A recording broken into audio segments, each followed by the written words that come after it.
as far as we know, as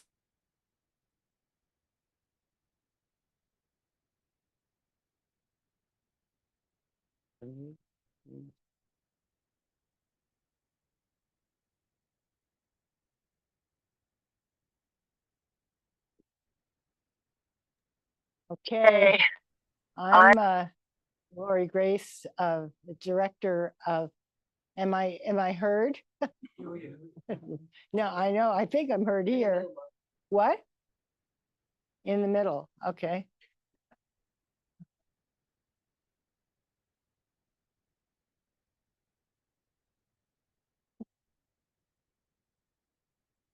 Okay, so I am Lori Grace, director of the Sunrise Center, and I'm so happy you all came. And we are doing a few workshops coming up after this in compassionate communication and creating connection with people. And right now, I'm thrilled to have Danny Sheehan and Sara Nelson to present on something I've followed for quite a while. Danny's followed it for 48 years, and to begin to share with you a lot of the inside story. Sarah's going to later also share about our the needs, our fundraising needs, and then I will lead a little meditation, and then you'll have a chance to donate right now on the spot if you want, and I will do a 2 times match or a 3 times, depending on what you donate. Okay. Yeah. All right. Good. All right. So thank you for being here. Thank you for deciding to, kind of help create this happening here and support these magnificent people that I've known for so long. Okay. So thank you. And Danny, I hand the mic to you.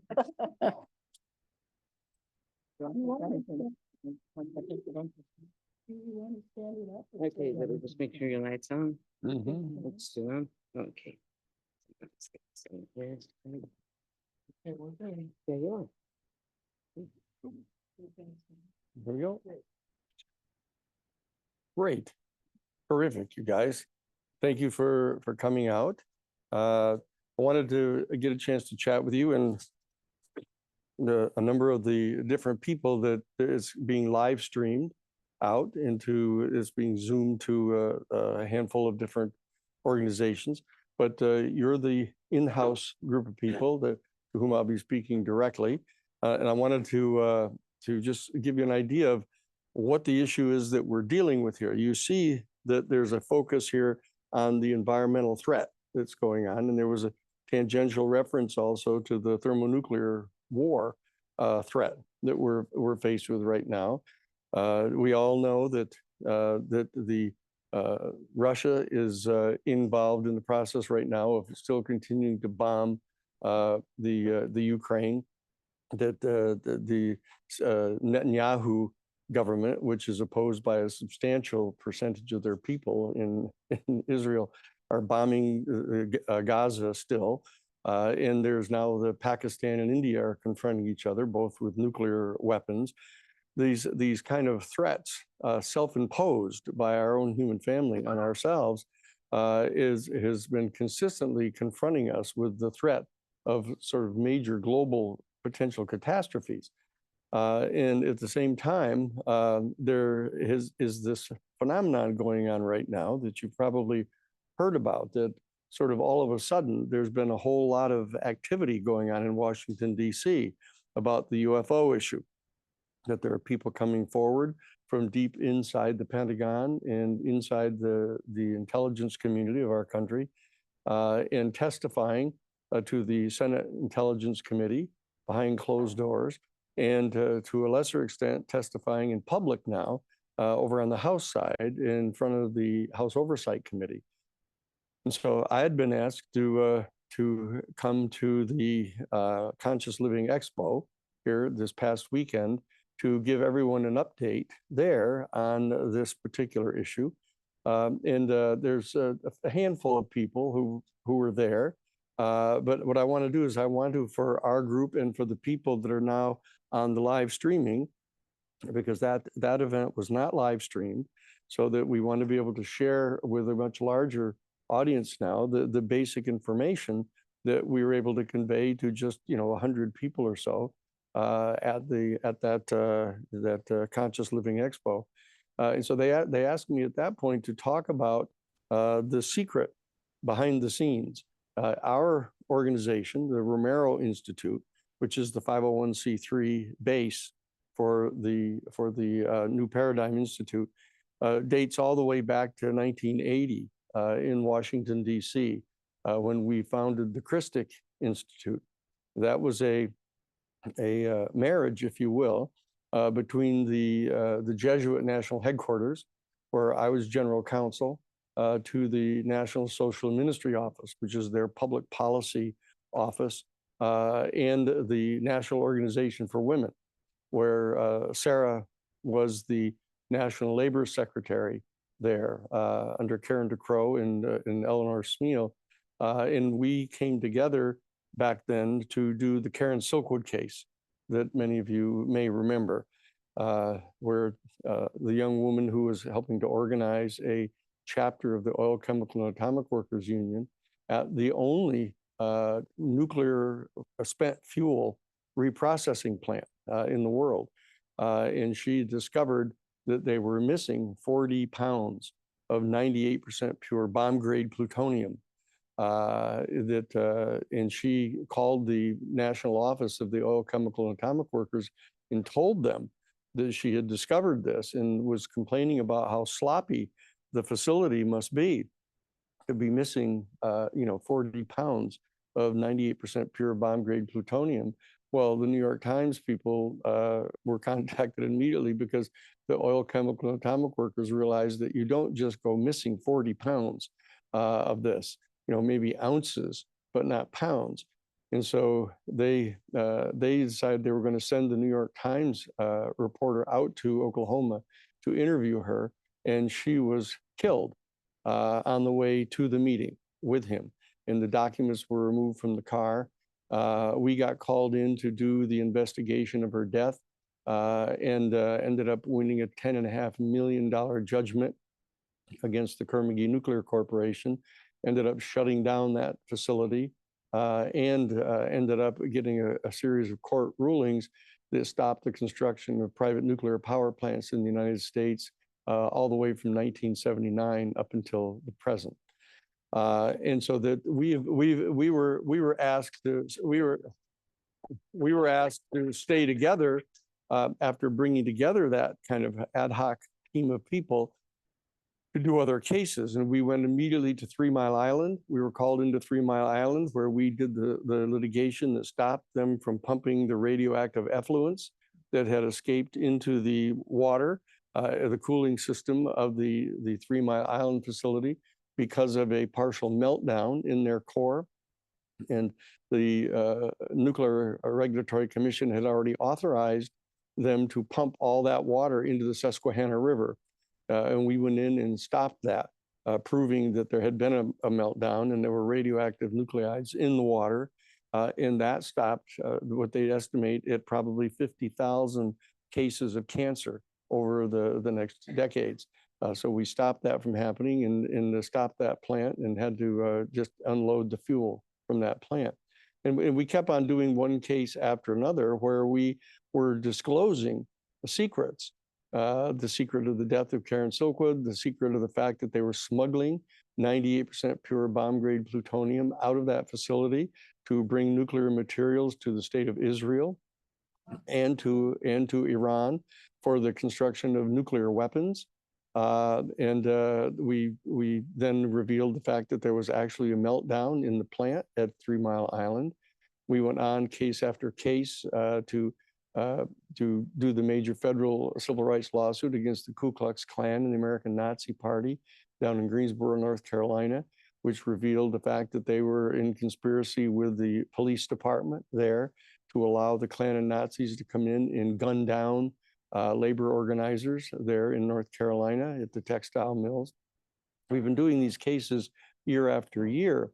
And in the context of doing these cases that I earlier had done the Pentagon Papers case for the New York Times, where we got to publish the 47 volumes of the top secret memos inside the Pentagon and inside the Defense Department and intelligence agencies, revealing the deep secrets of the Vietnam War, revealing that it was an illegal war, that they had lied about the Bay of Tonkin attack, allegedly, on neutral U.S.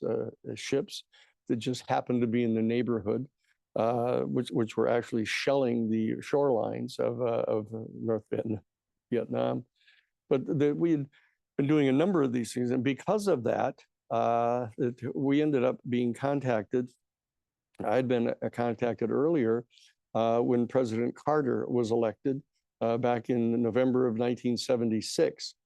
And because he had seen a UFO when he was governor of Georgia, one of the very first things that he did after being elected on November 2nd of 1976, he sent immediately for the head of the Central Intelligence Agency to come down to Plains, Georgia, and brief him on the UFO phenomenon.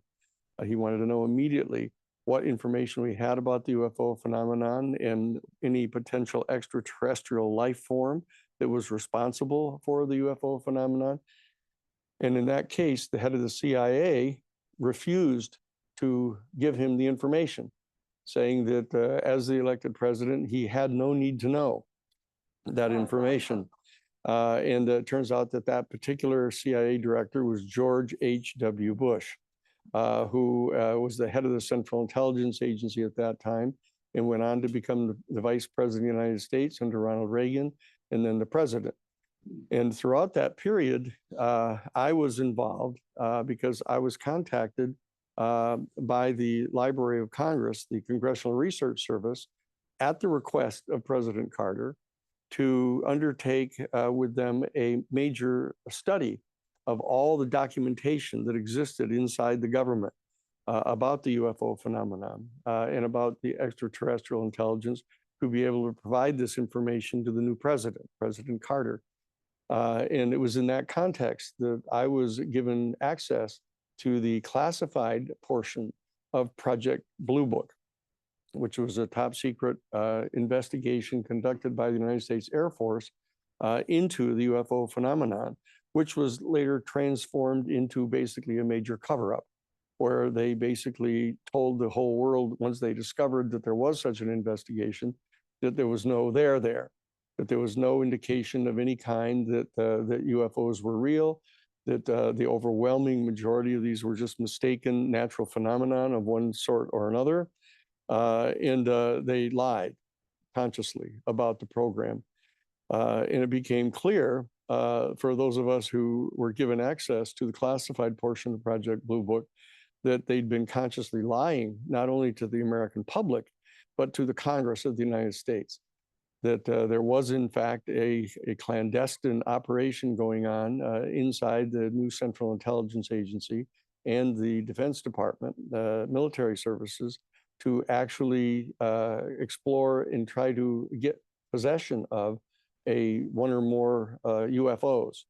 And that we discovered in the classified documents eventually that the events that took place in 1947 at Roswell, New Mexico, turns out to have been true, that this was actually a crashed UFO vehicle that had been recovered by our United States government, and a complete fabrication had been generated by the Defense Department and the CIA to lie to everyone, to pretend that this was a weather balloon that had crashed, and that the people that were at the only nuclear bomb center in the whole world, that had been the center for the Enola Gay, where they launched the Enola Gay that detonated the bombs over Hiroshima and Nagasaki in August of 1945. This was their military base. And it turns out that a UFO had crashed in the immediate vicinity of that and had been recovered. And they immediately shipped the wreckage to Wright Field in Ohio and began a secret program trying to back engineer the technology so they could actually develop a whole new generation of weapons using this technology. And we began to uncover this over time. I ended up later being contacted by Dr. John Mack, that many of you may know. That was John there. That was his set of interviews of the young children in Africa at the school where a UFO landed on their playground, and basically communicated telepathically to the children. There were like 60 children there, and they all got the exact same message from these beings that came out of the craft, about our having to stop polluting our atmosphere with pollutants, and particularly the petroleum, and that it was going to lead to the devastation of our ecological system. So that when John published a book about this, and was dragged up in front of a faculty committee at Harvard University, challenging his tenure, basically, for having undertaken such an irresponsible communication to the world about the reality of the UFO phenomenon and the extraterrestrial presence here. He contacted me, and I represented him legally in front of this particular panel. And I was given the privilege of being involved in organizing the witnesses for us to present before this faculty committee at Harvard. And therefore, I got to meet virtually all of the major players in the entire UFO field. I got to meet Bud Hopkins. I got to meet Stanton Friedman. I got to meet, Dr. Stephen Greer. I got to meet, Linda Moulton Howe. I got to meet virtually all of the people that were involved in doing investigations.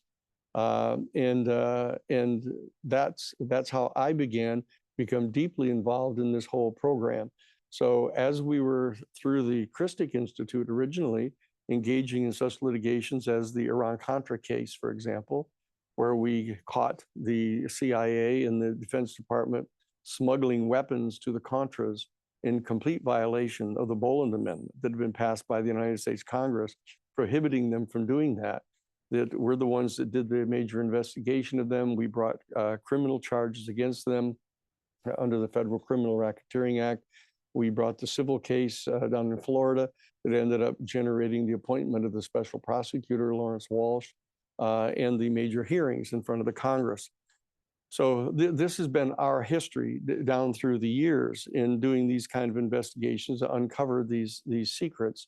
And what I was asked to do at the Conscious Living Expo was to lay out kind of a several part presentation on this issue to try to bring people up to date, some of the people that were more familiar with some of these details, but many other people who are not, that are just hearing about sort of at a distance what's going on in Washington, that all of a sudden there's this whole spate of hearings going on and articles appearing in newspapers and stuff, and a lot of podcasts now interviewing people that are deep within the national security state, revealing this information.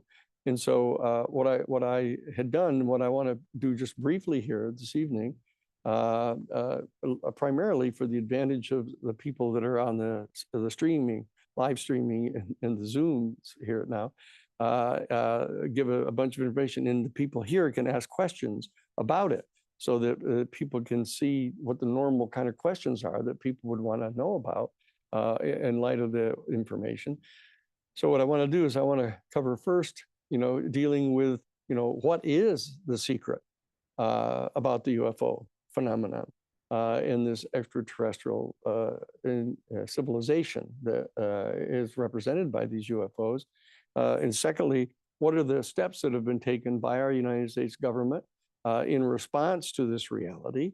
And why has there, after 80 years of lying and suppressing this information, why has there been this kind of sudden event taking place now of coming forward and starting to talk about this after all these years?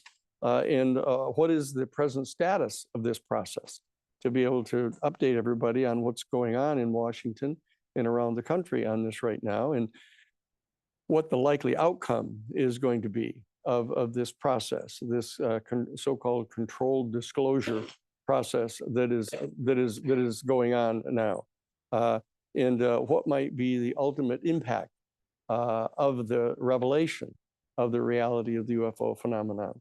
Okay, so what I want to do just to start out to point out that because of the unique nature of our institute, which is now the Romero Institute, that is the house, the base for this New Paradigm Institute project that we have, that we have been engaged in these types of investigations, always pursuant to the objective of filings in federal court, in doing depositions and presenting witnesses to juries, in winning major civil judgments, et cetera, to be able to effectuate a given objective in public policy. So we've always been governed by Rule 11 of the Federal Rules of Civil Procedure, that unlike other people who can kind of speculate fairly casually about, what the reality is, or what's, somebody's mother's uncle told them that they had seen or heard, and then people start to fill in the details with their own worldview of what they would like to have this be. What we're constrained by Rule 11 of the Federal Rules of Civil Procedure to confine the representations that we are making publicly, if we intend to file them in any kind of a litigation, to confine ourselves to the facts that we have come to a good faith belief are true, and that we hold a good faith belief that given access to the civil discovery processes that are available in civil litigation, that we will be able to present court admissible evidence to sustain every essential element of every one of the claims that we make.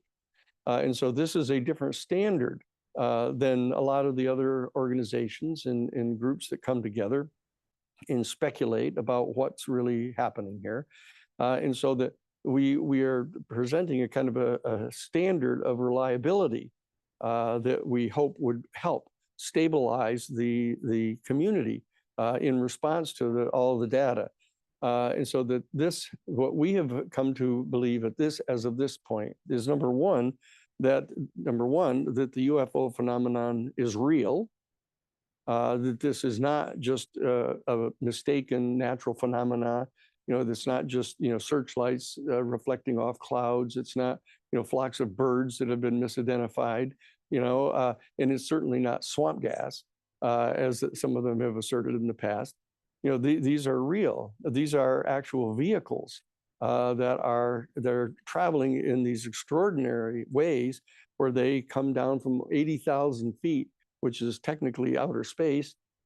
They come down all the way to the surface of our ocean in 0.7 of 1 second, which is going at over 40,000 miles an hour inside our atmosphere, with no friction, and they stop dead on a dime right at the sea level, generating probably 6,000 Gs of force that would turn any living being inside a normal vehicle into mush at that rate.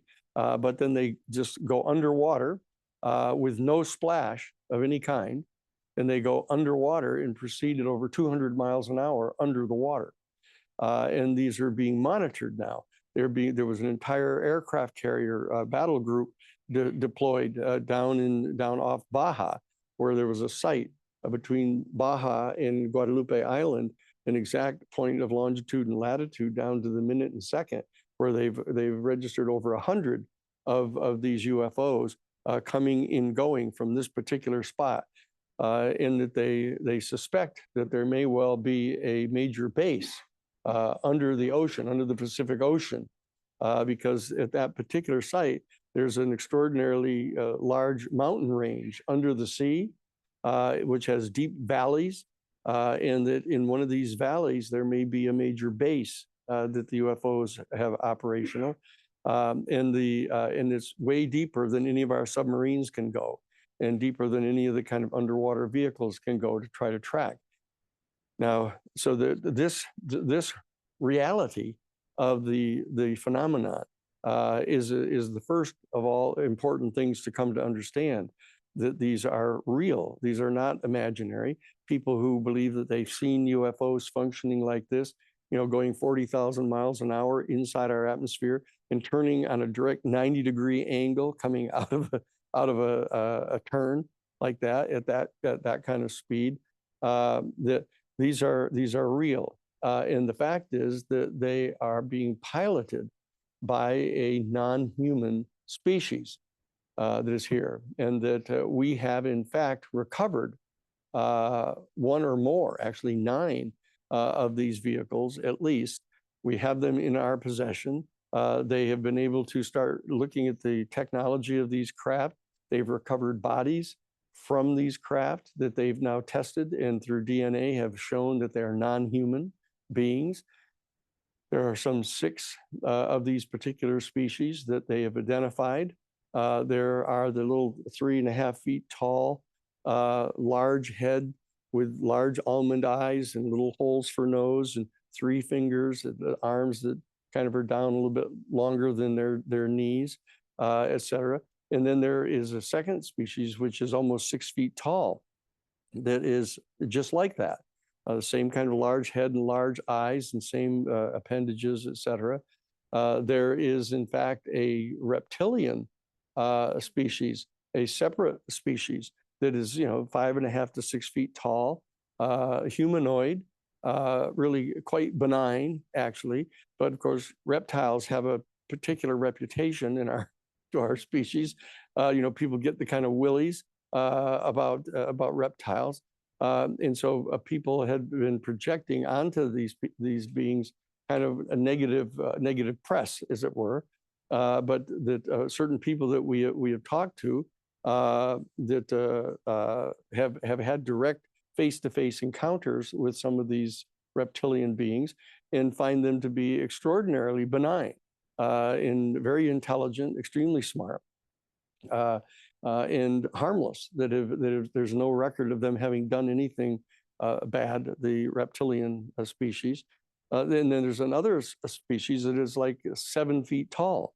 They call them the mantis people, and that they're extraordinarily thin and skinny and big and tall and kind of hunched over like this. That people think they look like praying mantises, and they call them the mantis people. And they always seem to be sort of in charge. If people see them in the presence of any of the other species, they seem to be giving direction to the others as to what to do. And then there's this one that is very problematic and quite confusing, that is asserted to be virtually identical to human beings.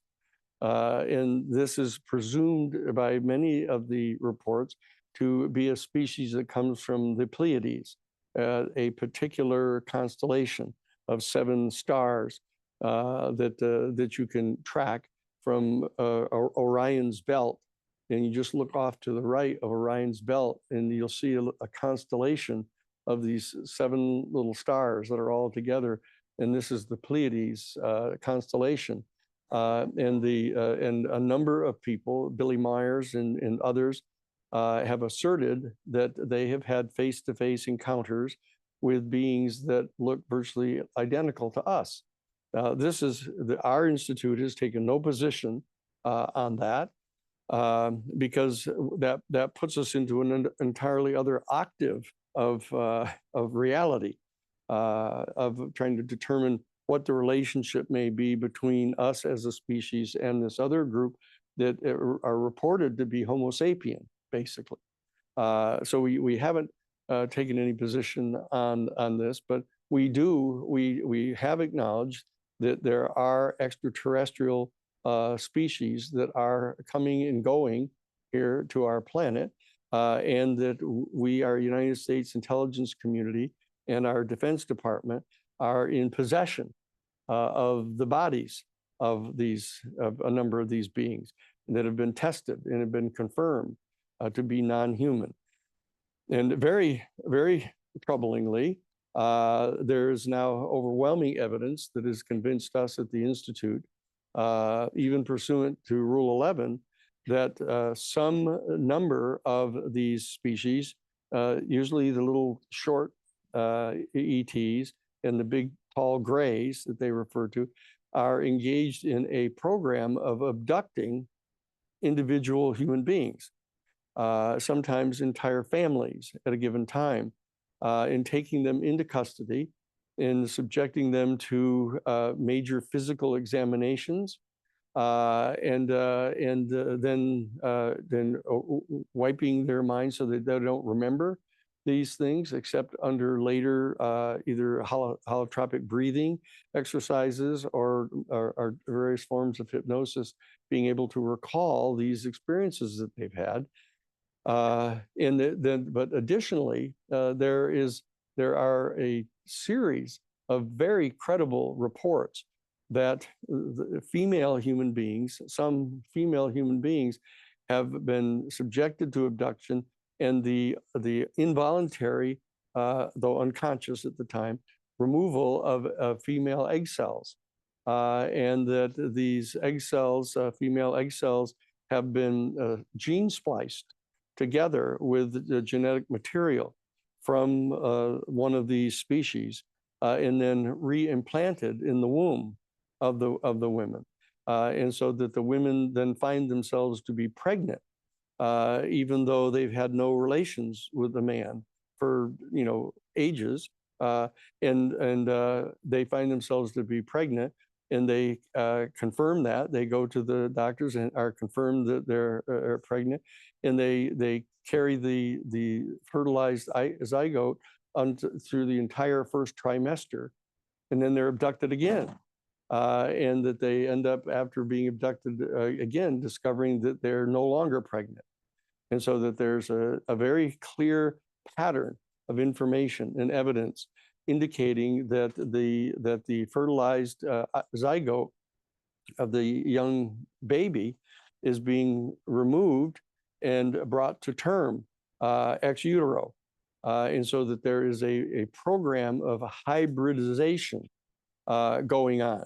And so that there are hundreds of reports of this happening.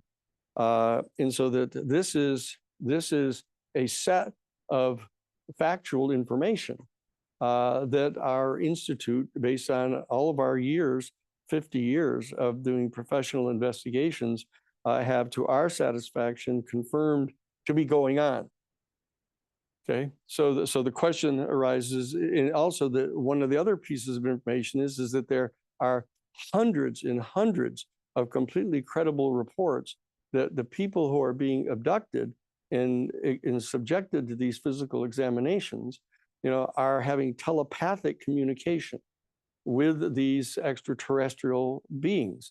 And the extraterrestrial beings are trying to convince the people that we have to take measures as a species to stop the development and distribution and deployment of thermonuclear weapons on our planet, because this could actually terminate our entire species, that we could terminate ourselves.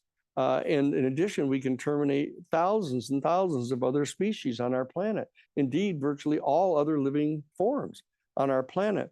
And we could so contaminate the gene pool of the tiny minority of living things that survive a total thermonuclear exchange, that the genetic material would be so mutated that it would be useless in trying to regenerate a new life form on our planet.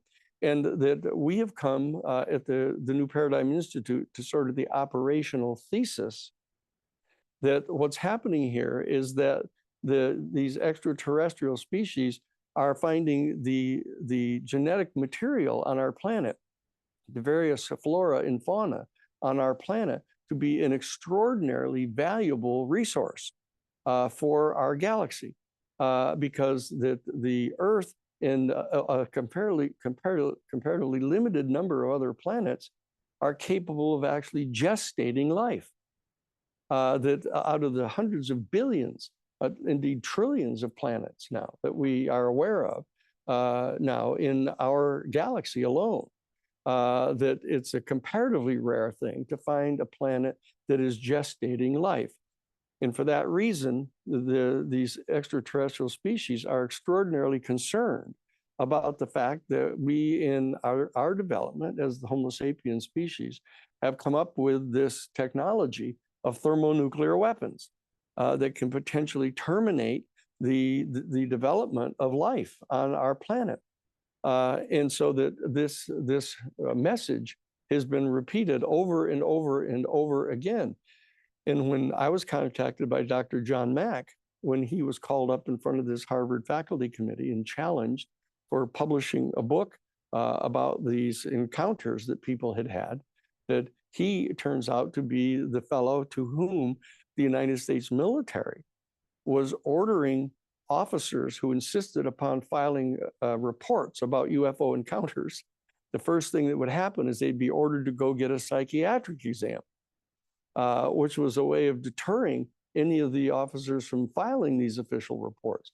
But those who insisted upon pushing through with the process and filing such official complaints, you know, like Arnie Aronson, for example, who was the commander at Maelstrom, the Maelstrom nuclear missile base up in Montana back in 1967.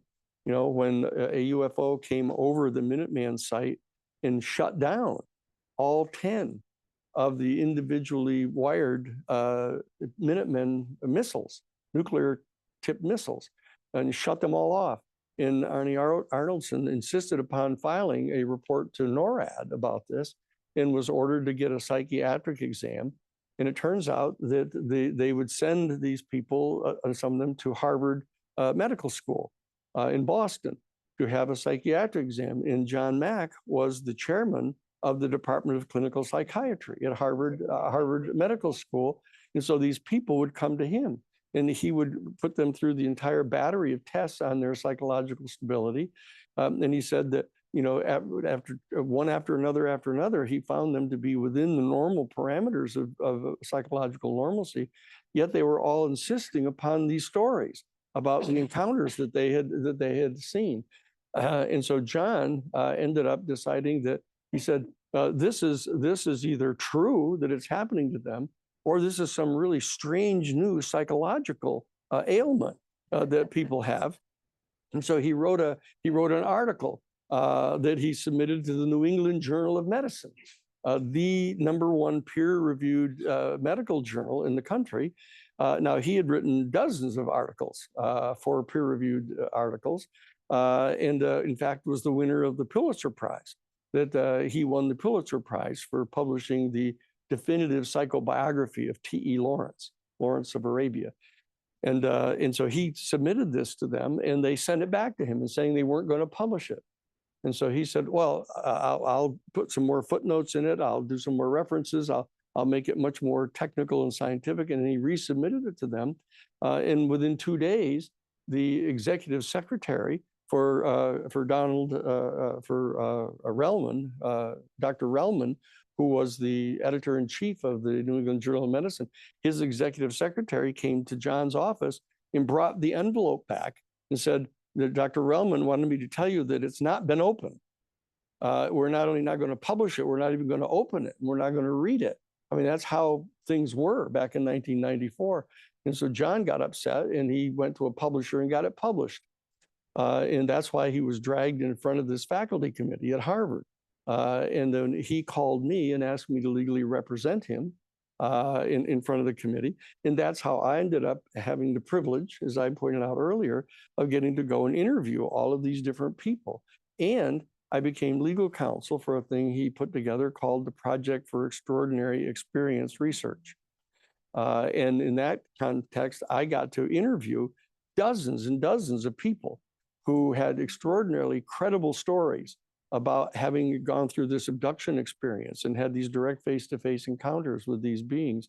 And so I was able to, as an attorney, to be able to interview these various people, testing them for veracity, trying to determine whether any of them were credible enough to present to a jury that I would stand up and confirm my belief in their testimony.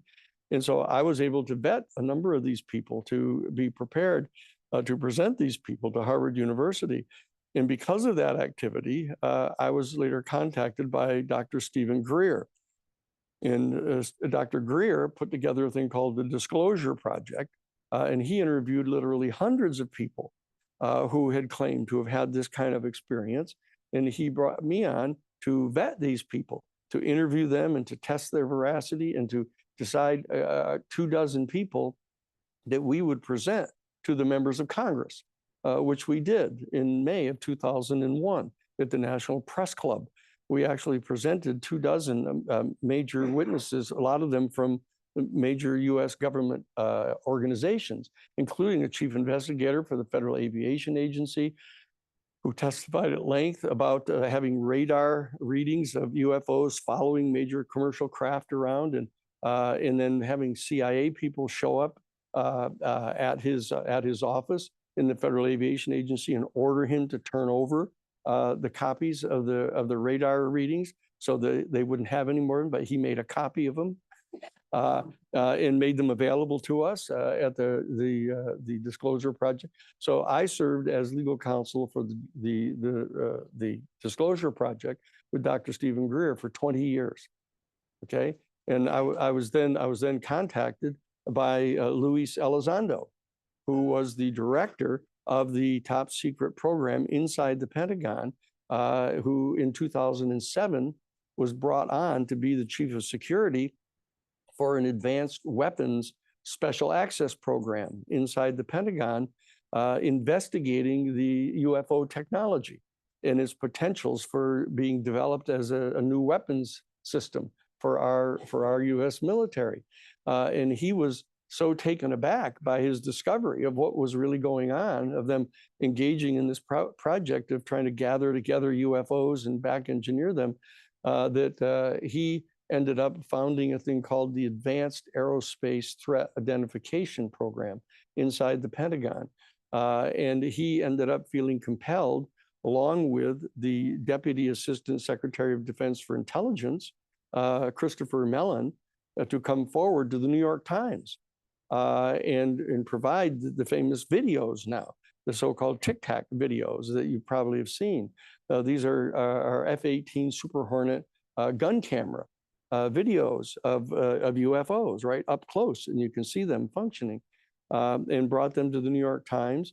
And I was struck by the fact that the New York Times Board of Editors checked these things out and made the decision to publish these things. And so that particular set of events on December 17th of 2017 actually began this kind of latest period of looking into the UFO phenomena. It's kind of ebbed and flowed down over the decades since the events that took place at Roswell, basically in July of 1947. You had a number of spate of sightings in 1954. You had all kinds of rumors going around in 1954 that President Eisenhower had disappeared for like a 12-hour period on a trip into the Midwest, and had actually gone to a military base and had a direct face-to-face encounter with representatives of a UFO. And these other things had happened down through the years, but there had been a successful suppression of any official confirmation of this reality until 2017, on December 17th, when Lou Elizondo, the head of the top secret program, and Chris Mellon, the Assistant Secretary of Defense for Intelligence, came forward and publicly revealed the existence of this secret program. And that's the snowball that's been rolling here now, that you've been hearing more and more about. And David Grush came before the House Oversight Committee in July of 2023 and testified under oath that we were in possession of one or more extraterrestrial, non-human origin spacecraft, and that we were in possession of bodies of the pilots and occupants of these craft that had been demonstrated and proven to be non-human. And he testified in under oath in front of Congress. And very importantly, we realized that he had been authorized by the Defense Department to admit that. And so this was an extraordinarily important step here that's been taken, that the United States Defense Department Office of Pre-Publication Security Review had actually authorized him to testify publicly, to reveal to the world that we were in possession of non-human origin extraterrestrial spacecraft and bodies of the occupants that were non-human. So that moment, July 16th of 2023, was an extraordinarily important moment in our history, because the very next day, on the 17th of July of 2023, the United States Senate Intelligence Committee unanimously passed a 64-page bill called the UFO Controlled Disclosure Act, in which they passed into law out of the Senate side the mandate that the President of the United States appoint a 9-person panel to review every single document that existed inside our United States government pertaining to UFOs and the extraterrestrial intelligence.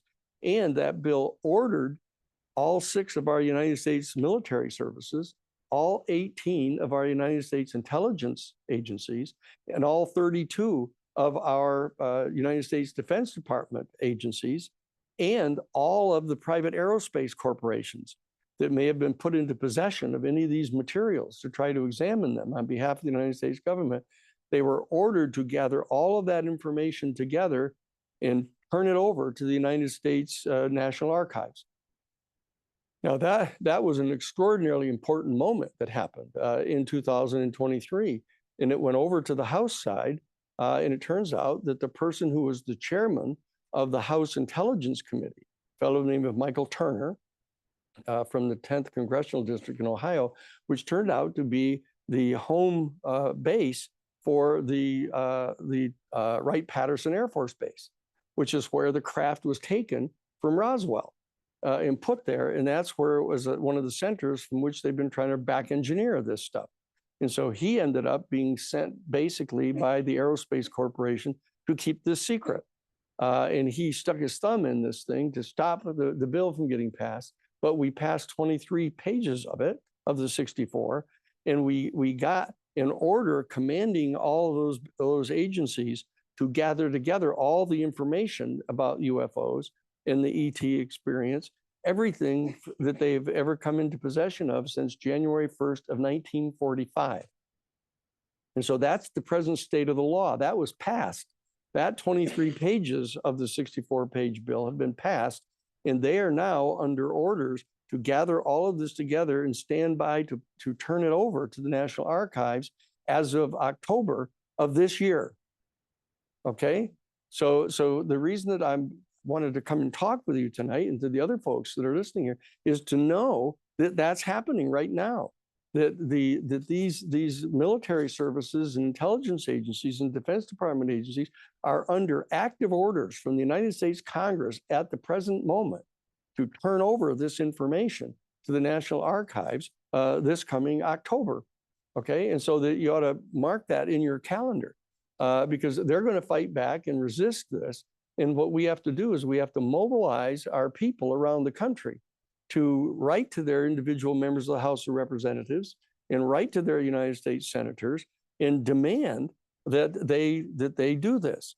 And very importantly, the Senate has now agreed, Michael Rounds, the Republican senator from South Dakota, and Chuck Schumer, the former majority leader of the United States Senate from New York, they have agreed to co-sponsor and repass the 64-page bill, which, in addition to those other things that has now already been accomplished, is to mandate that the president appoint this 9-person board, and that the board review all of that documentation and everything that we have in our possession, and that they publicly release everything that's 25 years old or more, which means all the way back to Roswell, back in 1947, go all the way back to the most famous instance, Betty and Barney Hill, in 1961. All of these major events that have taken place in the past, that the United States Senate, now led by the Republican Party, are going to insist that that be done. Okay, so that all of these dynamics are going on right now, and that we wanted to come out and share with you the fact that this process is actually underway right now, and that most people don't know anything about it. A handful of us even here have been following some of it, and you're familiar with some of it, but the House Oversight Committee has now officially set up a task force of 11 members of the Oversight Committee in the House of Representatives to constitute a task force on the declassification of all of the secret information about UFOs. Okay, and that task force is headed up by Congressman or Congresswoman Luna from Florida, and they're in the process of preparing to have a public hearing in the near future all about this. And so the question that we wanted to raise here is, what is the reason why they're fighting back so hard? Why are they concealing this information? And what are we going to do to get them to reveal it? And what are the implications going to be when this information is revealed? And that's what I wanted to talk about here in sort of the first portion of our gathering here this evening. And then I can answer a lot of questions about it. But the bottom line is that what I want to do here is I want to talk about what the implications are going to be, because if in fact this information that I've just outlined in general about the reality that we at the New Paradigm Institute are willing to confirm, and that we're going to be sharing the information with people all around the country in all 435 congressional districts. Our New Paradigm Institute has a project that is called Citizens for Disclosure. We're going to be asking you this evening to sign up, and all the people that are listening in the live streaming and the Zooms that are listening to go to this little dealie, whatever the QR code they call them now, and you can sign up. It'll take you right straight to the website of the New Paradigm Institute, and you can sign up to become a member of Citizens for Disclosure. And it will put you in touch with the other people that are in your congressional district who have signed up to be Citizens for Disclosure. There'll be people that are kind of the coordinators for each congressional district to help get everybody to communicate with each other. And we'll be sending you information, every week, a packet of information about updating you on where the developments are and answering questions that people have about the substance of what is the evidence to support each of these major postulates that we've set forth. Okay, so this will prepare you to engage with your other fellow members in your congressional district, and also we will assist you in preparing letters to send to your individual congressperson or senators, and it'll be crafted for your own particular district, because there are people here more than just up here in Marin County, or even in California. There'll be people all across the country that'll be listening to this tonight, and we want them, for example, the new head of the Intelligence Committee in the House of Representatives, Dan Crenshaw, is from the 2nd District in Texas, the 2nd Congressional District, just outside of the northern suburbs of Houston, Texas, that we're going to be communicating with people in his own congressional district and find out what all the issues are that they're the most interested in and give them the information about it. And so we're going to be doing that with regard to individual districts all around the country. And that's why we have a major complex website that is capable of doing that, of customizing the information to give to each of the districts so that you have the particular information that is the most salient for you in your own district, okay? And so that what's going to happen, however, is that assuming that we can be successful, assuming that all of us are going to do everything that each of us can do to secure this disclosure and to secure the passage, we're going to get the passage of the 64-page bill again in the United States Senate, because both the Republican and Democratic leadership of the Senate completely support this statute. But assuming we can get it into the House of Representatives, we're going to want you all to participate in sending communications to the members of the House of Representatives to pass this. And assuming that we get this passed, the next stage is going to come of us having to nominate the people that are going to be appointed to this 9-person panel. this board that is going to review the information and decide what information is going to be released to us right away. And our office, the New Paradigm Institute, is one of the citizen groups that has been authorized to nominate people for this particular 9-person board. And so that process is going to begin. As soon as we can get this statute passed, if we all do our job and get the House to agree to approve this bill, the next step is going to be for us all to work together to nominate the people.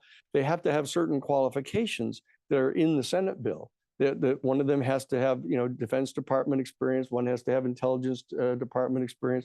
Other ones have to be scientists, physicists, historians, political philosophers. There are certain categories that have been set up to make up this panel, and that we're authorized to help nominate a whole. I guess you could call it a ticket for who the 9 people are that we're recommending, one for each of these different positions, and a backup person. Okay, and then the president is going to be the one to choose who are going to be on the panel. And one of the things they're assigned to do by the statute is to actually design and put together and provide to the president a UFO controlled disclosure campaign plan, a specific plan by means of which they're going to roll out all of the information that exists over a 7-year period. Okay. And at the same time, what we're going to having to be doing is figuring out what the new paradigm is in light of this new information. What kind of changes are we going to have to make in our geopolitical structures, our domestic political structures, our economic structures?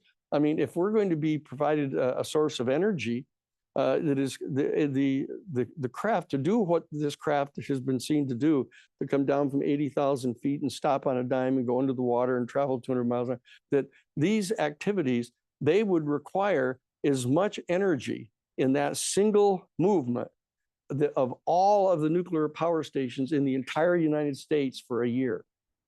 Okay, so that the energy source that these craft have and have available to us can in fact replace the entire petroleum industry and stop the generation of pollution into our atmosphere. And some of the other technologies may well be able to reverse some of the processes to remove the excess carbon that is in the atmosphere now. There are all kinds of things that can be done, but we have to prepare for this.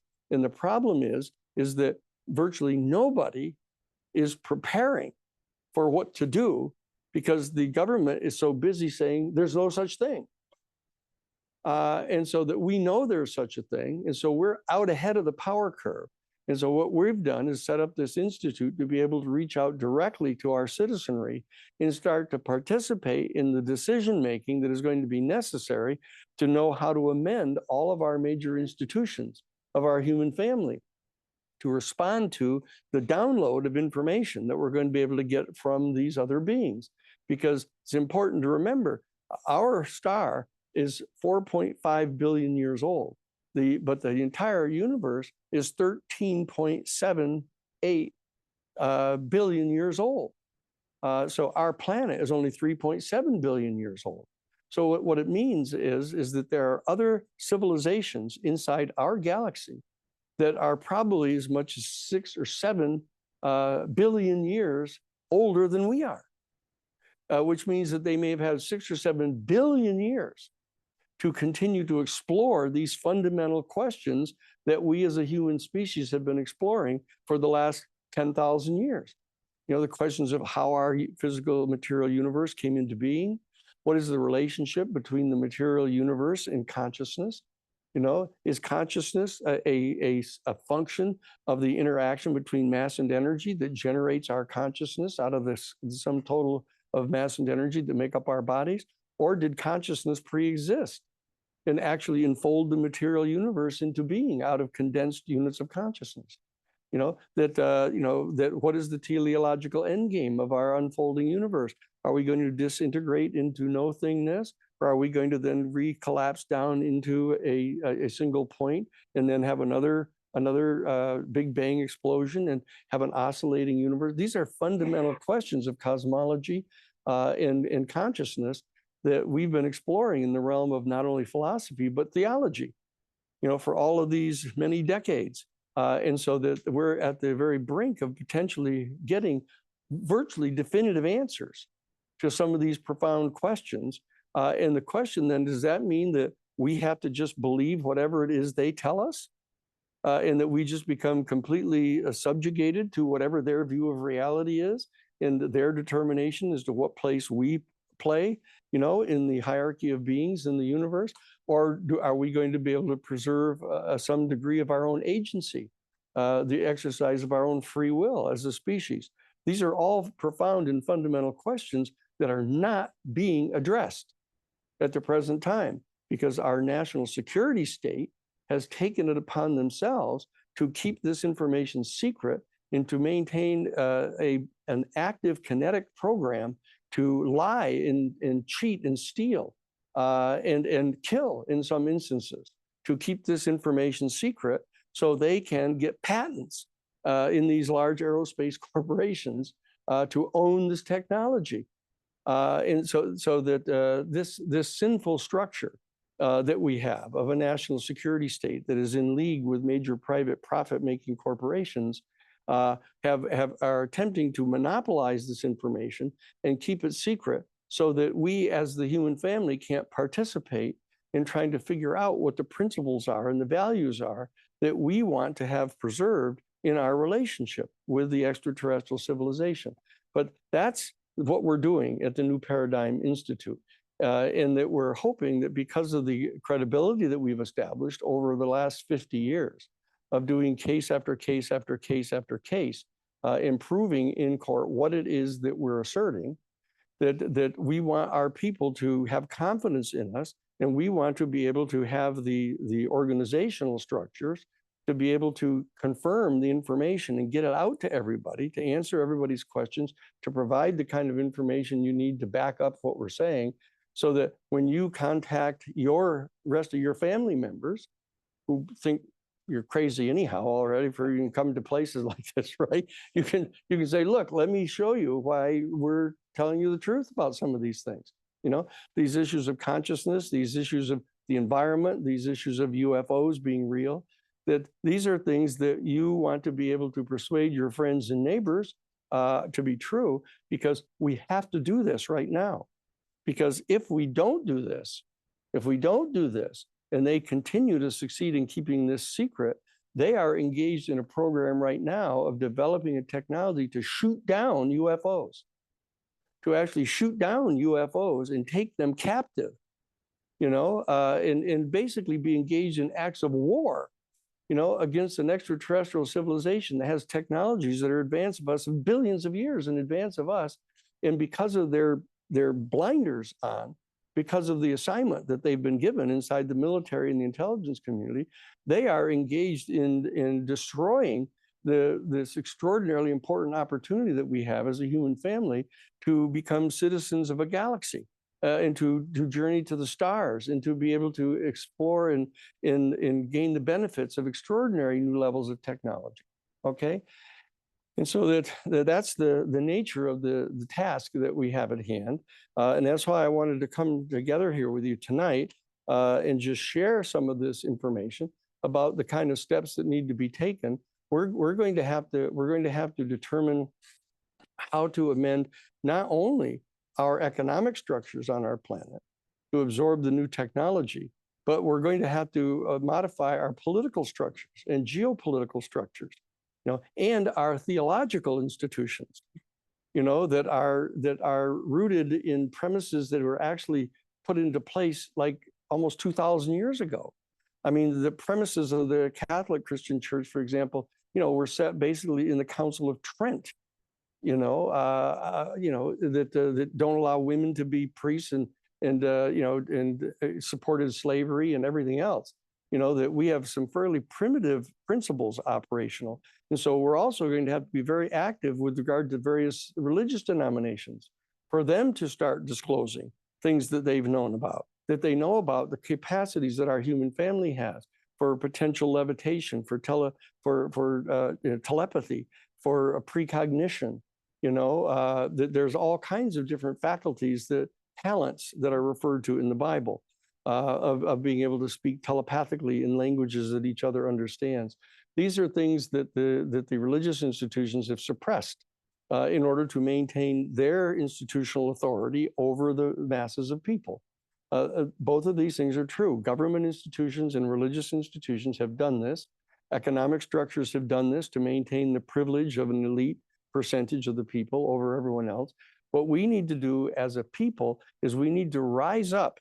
We need to rise up together in a peaceful, conscious way to exercise every single democratic right that we have to actively participate in this process of promulgating the values and the protocols pursuant to which we're going to interact with this extraterrestrial civilization. And so I've come here tonight to invite you to participate in this, to not only contribute to us through the 501c3 public interest organization that we are, and get tax deduction for your contributions, but also to participate, very importantly, as members of the Institute, to participate as members of Citizens for Disclosure, to participate in holding little coffee gatherings at your house, bringing your neighbors and friends in for a Friday evening. And we will then send to you the various videotapes of interviews, public testimony that have been done. That we've set that all up now to be able to do that for you. And we can provide the service to everybody for free. And if people who want to contribute to us to help sustain our staff, to be able to hold people in jobs, we have to have people who can maintain our communication systems, to prepare the information to give out to people, et cetera, to meet with the people in the different congressional districts, to craft and customize the information that they need to have for their representatives. These are staff people that we would want to hire. And Sara is going to be able to give you some of the details of what our organizational structure looks like at the present time, what the plans are that we have, and what our particular needs are, in addition to having you participate as members of the Citizens for Disclosure, but also to help share our information for people around the country so that we can, in fact, make this particular opportunity that we have, that we are the people here gathered together listening to this. We are lucky to be the generations that are alive at the time this is all happening. We're in the process of getting set to promulgate the principles and values pursuant to which we're going to interact with the extraterrestrial civilization for the next 10,000 years. And we cannot leave this to the national security state people who have brought us to the condition that we're on our planet right now. We have to take this into our own hands. We have the instrumentalities available through technology. We have the democratic principles that are still operative. And while we have them, we need to use them. We need to use them to step into this opportunity and take responsibility for the time that we're born in. Okay? And so that's what I came here to talk about. And Sara now will share with you some of the details about our organization and about what it is you can do to help us. Okay, here, I'll give you the little thing that.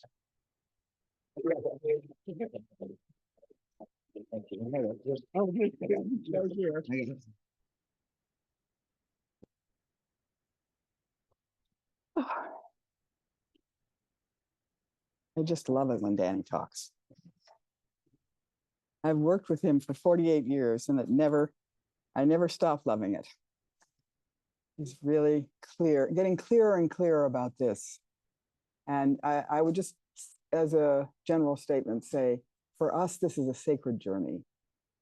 So from our point of view, we're inviting you and everyone who's watching at home to think about joining this, because it's a commitment to preserving life on planet Earth, for lifting up our best values and our best understanding of moral ethics on this planet, and also honoring what humanity is, with all of our creativity and our inventiveness and our dancing and our art and our singing and our music. I mean, we're not nothing. We're not. And we've got to know who we are. We've got to stand in our own agency. And not just because somebody's got better technology doesn't mean that we should disappear. Because there's a reason why we're here. And we need to preserve that for future generations and find a way, as Danny was saying, to have diplomacy and work with and collaboration, whatever is necessary, with these other beings.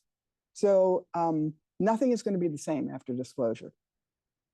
The question is it going to be positive future or negative? And that really depends upon us. I mean, the best physicists in the world have not been part of this. You know, the best academicians that we have that know about philosophy and politics and economies and all that, they haven't been part of it. There's been a small group of people in the corporations and in the military intelligence that have done this for 80 years. And they have their reasons. Look, I mean, let's not judge anybody. What we're doing right now is bipartisan. We have to have our arms around all of humanity. And we have to understand that we have brothers and sisters who do things for other reasons than you and I are sitting here. They have other reasons. I mean, we know whistleblowers who absolutely believe in their heart that they've spent their entire life trying to protect the United States from terrible things out in the world. And they probably have. But right now, it is really imperative that there's a broader participation in where our future goes. And that we don't leave it to the people who have one way of looking at reality, and which has led us to a nuclear bombs race on the planet. That's one tunnel vision. There are others.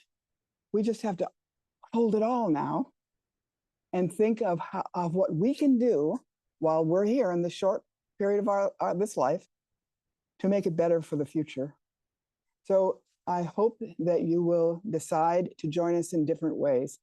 We have a great team. We have 12 people. We need another 4 or 5 tomorrow, but we have great people. We have 3 generations. Danny and I, have the most experience. We've done this work the longest, but we have people in their 40s, people in their 30s, people in their 20s, and there's even a teenager who is thinking of interning with us. He has a UFO club that's really successful down in LA, and that would be Generation Z. So our commitment is to credible information for the people. That's it. Danny's book is called The People's Advocate. That's what we're all about. Advocating for citizens, advocating for our knowing the truth, knowing that we can't really figure things out if we don't know what the truth is. We can't. And so it's important that we find out the facts. We have a team of people that have put Danny on, I don't know, 60 podcasts in the last year and a half, and he's about to go on another 20 of them. So we're getting out there, we're reaching people very effectively. We have the website built now, it continues to improve. It's an engine for educating, for taking action, because it's very easy to take action on the site if you're communicating with your congresspeople. It's for fundraising, it's for compiling research as we find it, so that people can go there and say, okay, I can count on this. Because there's a lot of stuff in this space that is not true. And it's just a lot of imagination. We have great imaginations, human beings. And we can run narratives and think of stories and wow, but it's not necessarily grounded. And this is a space that has a lot of that going on for various reasons, all of which are just understandable. So we want to be a place where people can go and they can have their neighbors go, or they can have their relatives go and feel safe. Okay, we know that we can count on these folks to give us credible information. So that is all in progress. It's cost us a lot of money to build that base, to build that website, and it costs us money to keep building it. So that's one of the things that's happening. We are building a grassroots movement. We have now leaders in about 25 states and another 10 leaders that are being vetted and trained which would raise it beyond the 25.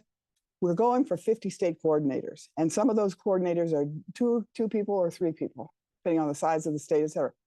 That's in play. We have 2 great people working on that. We need 4. And we now have 150 people that signed up after Danny did a podcast in Canada. We're right at the brink now to do another humongous podcast that's second only to Rogan. And that's up in Montreal. So we need someone to start taking on our International Citizens for Disclosure because it's expanding rapidly. And that's just a focus in and of itself. The 2 organizers that are working on the states really can't handle that as well. So we're right on the brink of needing that person.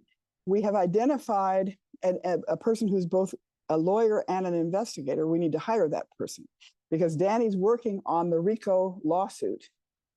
In order to do a RICO suit, which is a racketeering case, usually used against the mob, and we did a whole racketeering case that Danny created and led the investigation in Iran-Contra.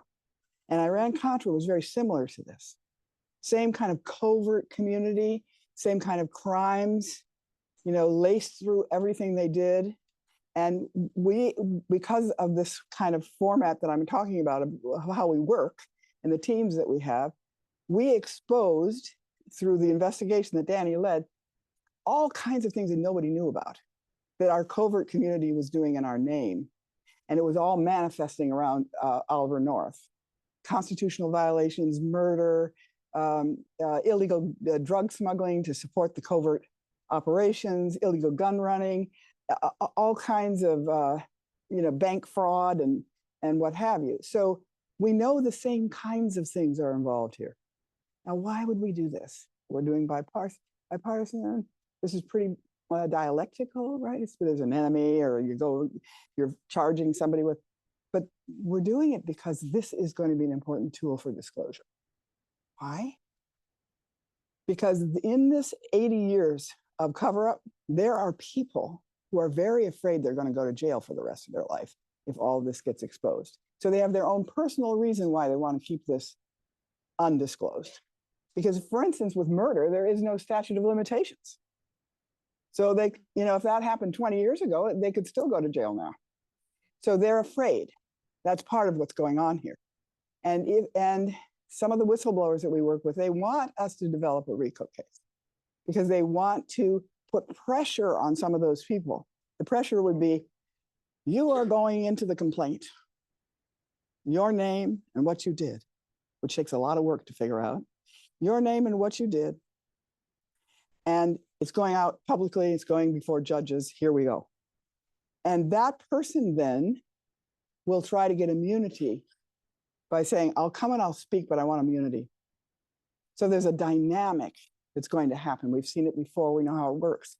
And it puts incredible pressure on the folks who are continuing to try to keep the lid on to, if you look at what they did with what Bishop Tutu did in South Africa with the Truth and Reconciliation Commission, where people came forward and they talked about all the killings that occurred before apartheid fell, and they got immunity, amnesty, if they were forthcoming, and if they would tell where the bodies were and what really happened, so the families could get some closure, et cetera. So we're looking at another situation very much like that.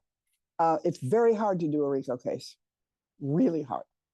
But Danny knows how to do it, which is, I think he's the only person in the civil legal community, as opposed to, say, the government, that does know how to do this.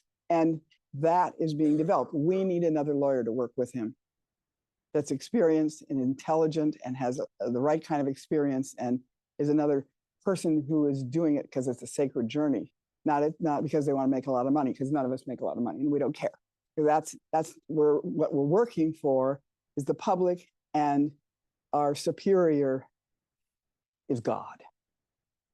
That's it. I'm telling you the truth. We feel like we work for Source. That's what we're here to do. It doesn't matter about anything else, really. And so we have to try to stay in alignment with those principles that as we perceive them coming to humanity from Source, and asking for guidance constantly in a very complicated situation that we're in, and follow it as best as we can. And that's it. And we're looking for other souls who want to make this journey with us, who will support us financially, and who will take action when we send an action alert out, or who will have gatherings at their house occasionally and show people. There's videos up the wazoo now. There's plenty of material, and who will join with us when we march in Washington at some point, which will happen, or in a state, and who will be active voices for truth, so that we can figure out what to do about the fact that we're not alone. We probably haven't been for a very long time. And we need to change our own ways before we destroy our own planet. So thank you very much. I want to say that this right here will take you to a donate page. I think Danny didn't understand that. He was saying it'd take you to an action. This will take you to a donate page on our site. But once you're on the site, you can get into the action part.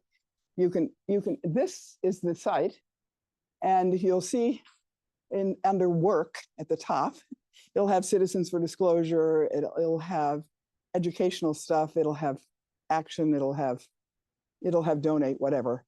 But please consider spending a little bit of your time, a little bit of your money, and a little bit of your intuitive brilliance on being part of this movement for disclosure.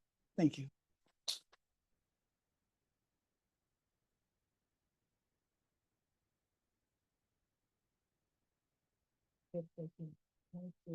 Yes.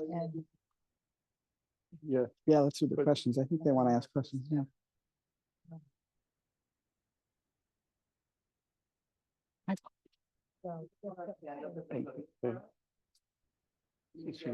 You want us to stand up? Okay. Are you going to do the? No, what we can do is have this little. Have her do the fundraising thing first. You're gonna do it, right? Yeah, then we'll do the questions and answers. Okay. Yeah, right. If you're gonna do it. No, We'll do just have do it that on Laura. portion She's on gonna it. do the fundraising thing. Oh, you're going to, oh, I thought we were asking questions now, okay. We'll do the questions for that. Okay, there you go. Okay, you're good. Yep. Okay. Ah, so what? That's good. The site can't be reached? So right now, those of you who want to get on the site can take a picture of that and get on the site? Oh, you are, okay. Oh, okay. And what? All right, well, I want to just take you for a few moments into a little meditation.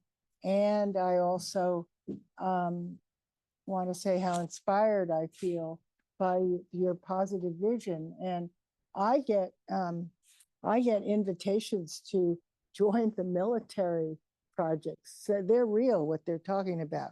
We all looked at them, as business ventures to help create.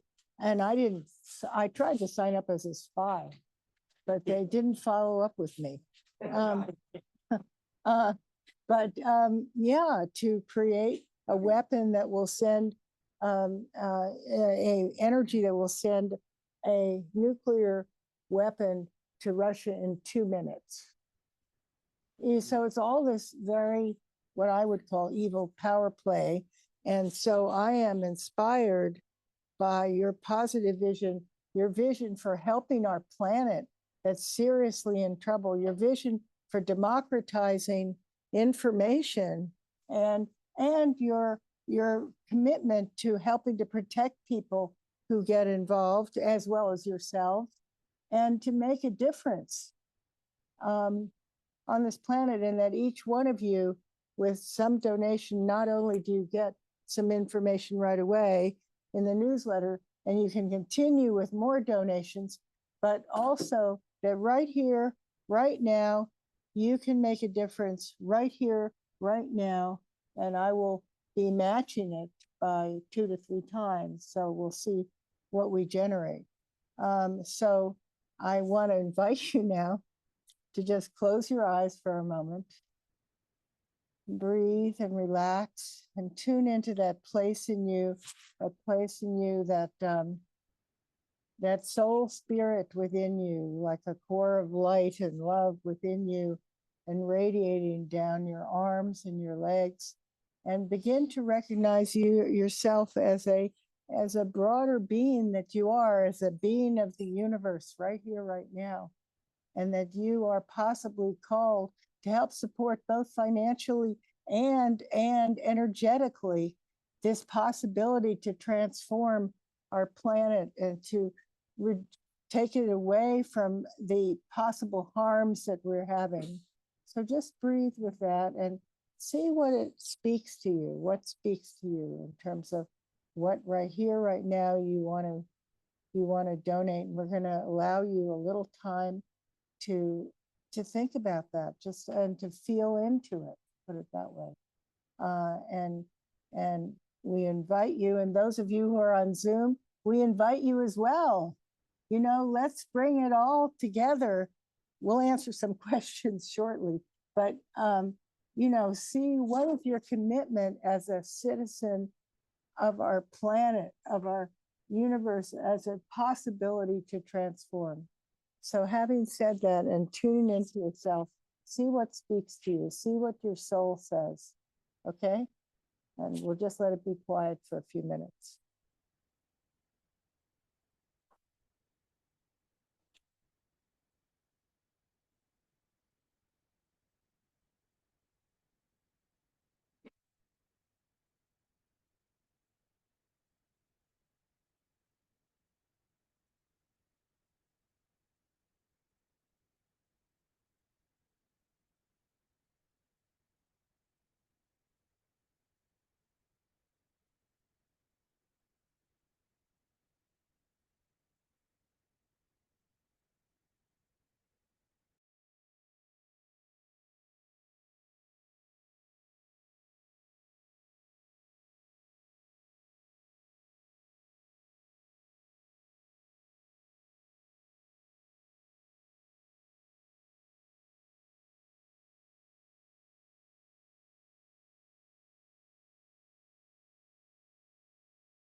And to point there. And those of you who are on Zoom, to point there too. And see if anything came up for you.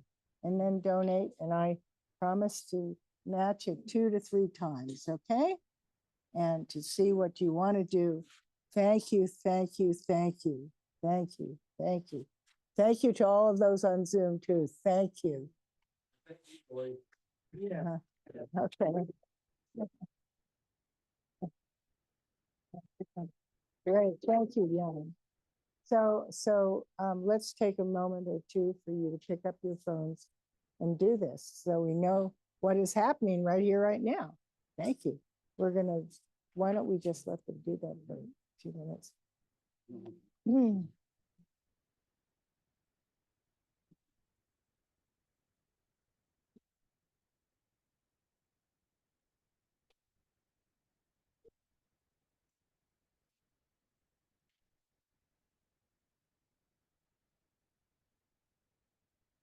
Where am I going to put it on you? I put it on your. Want to acknowledge Charles Betterton, who registered at the galaxy level, and Pam, who has donated. Thank you very much.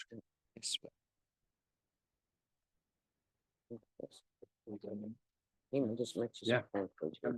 Well, galaxy level is high level, I believe. What's the galaxy level of donation? If we had somebody donate at the galaxy level of donation online, you know how much that is? They want to, Sarah, they want to know on Zoom what the galaxy level of contribution is. Okay. By our development department.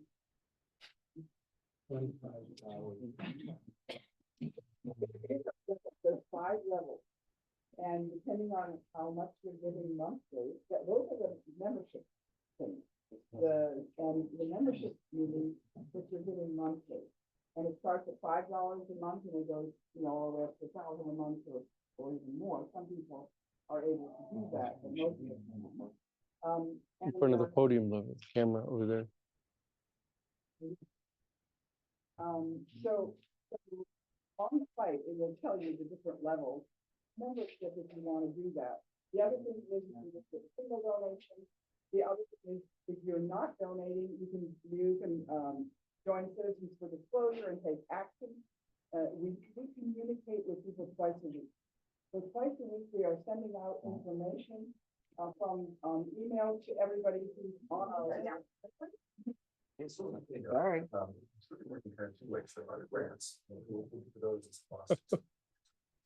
I was trying to put your website up there. Like that.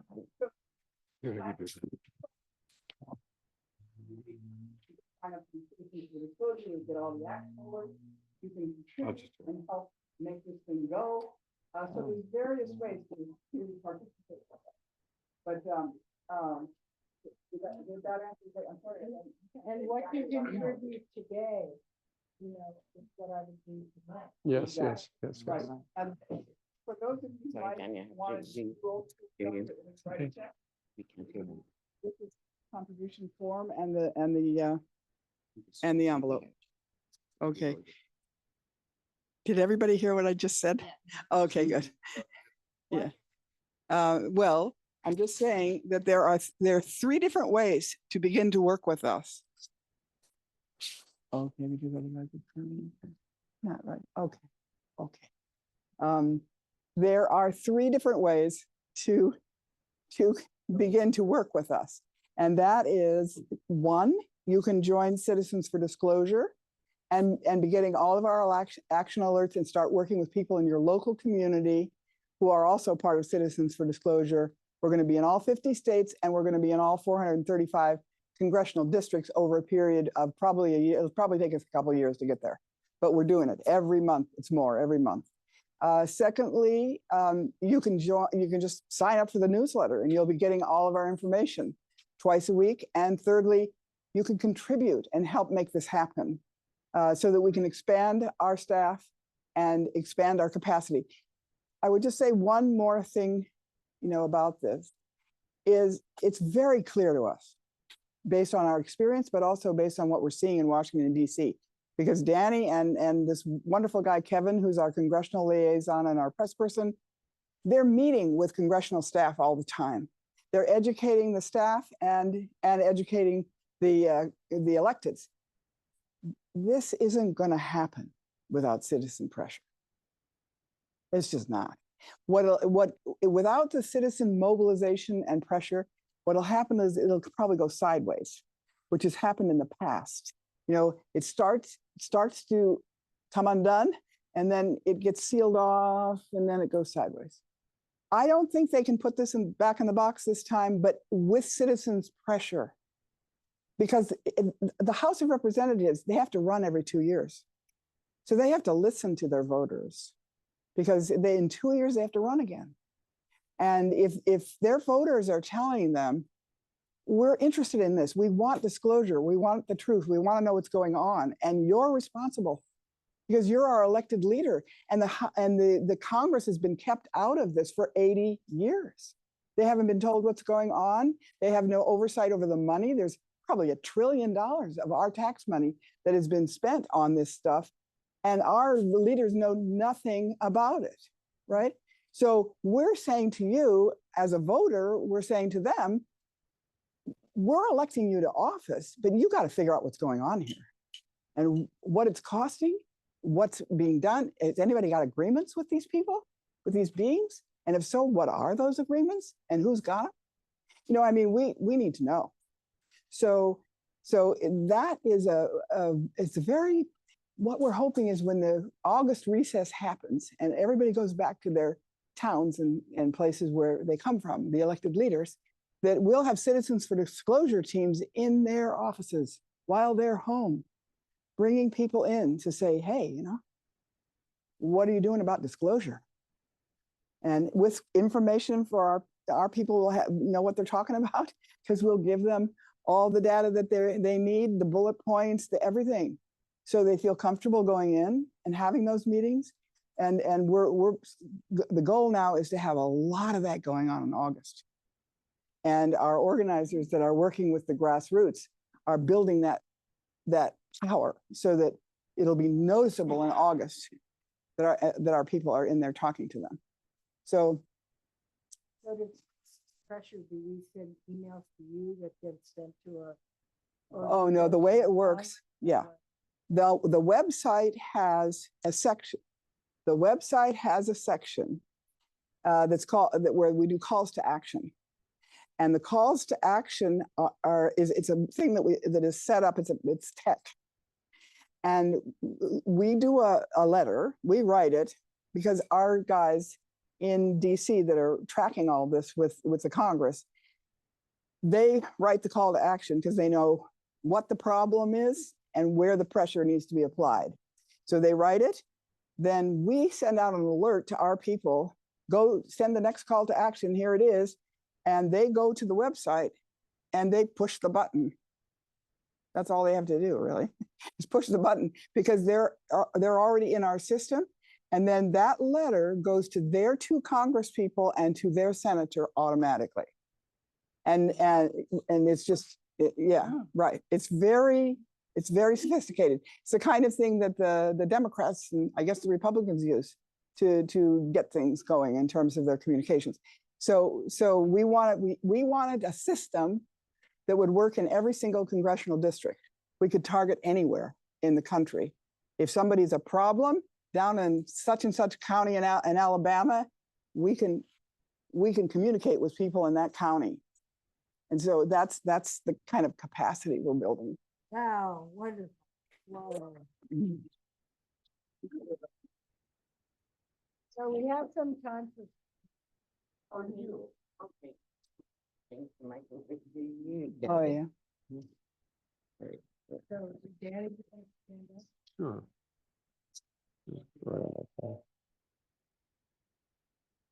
There's some online. Okay. I think first.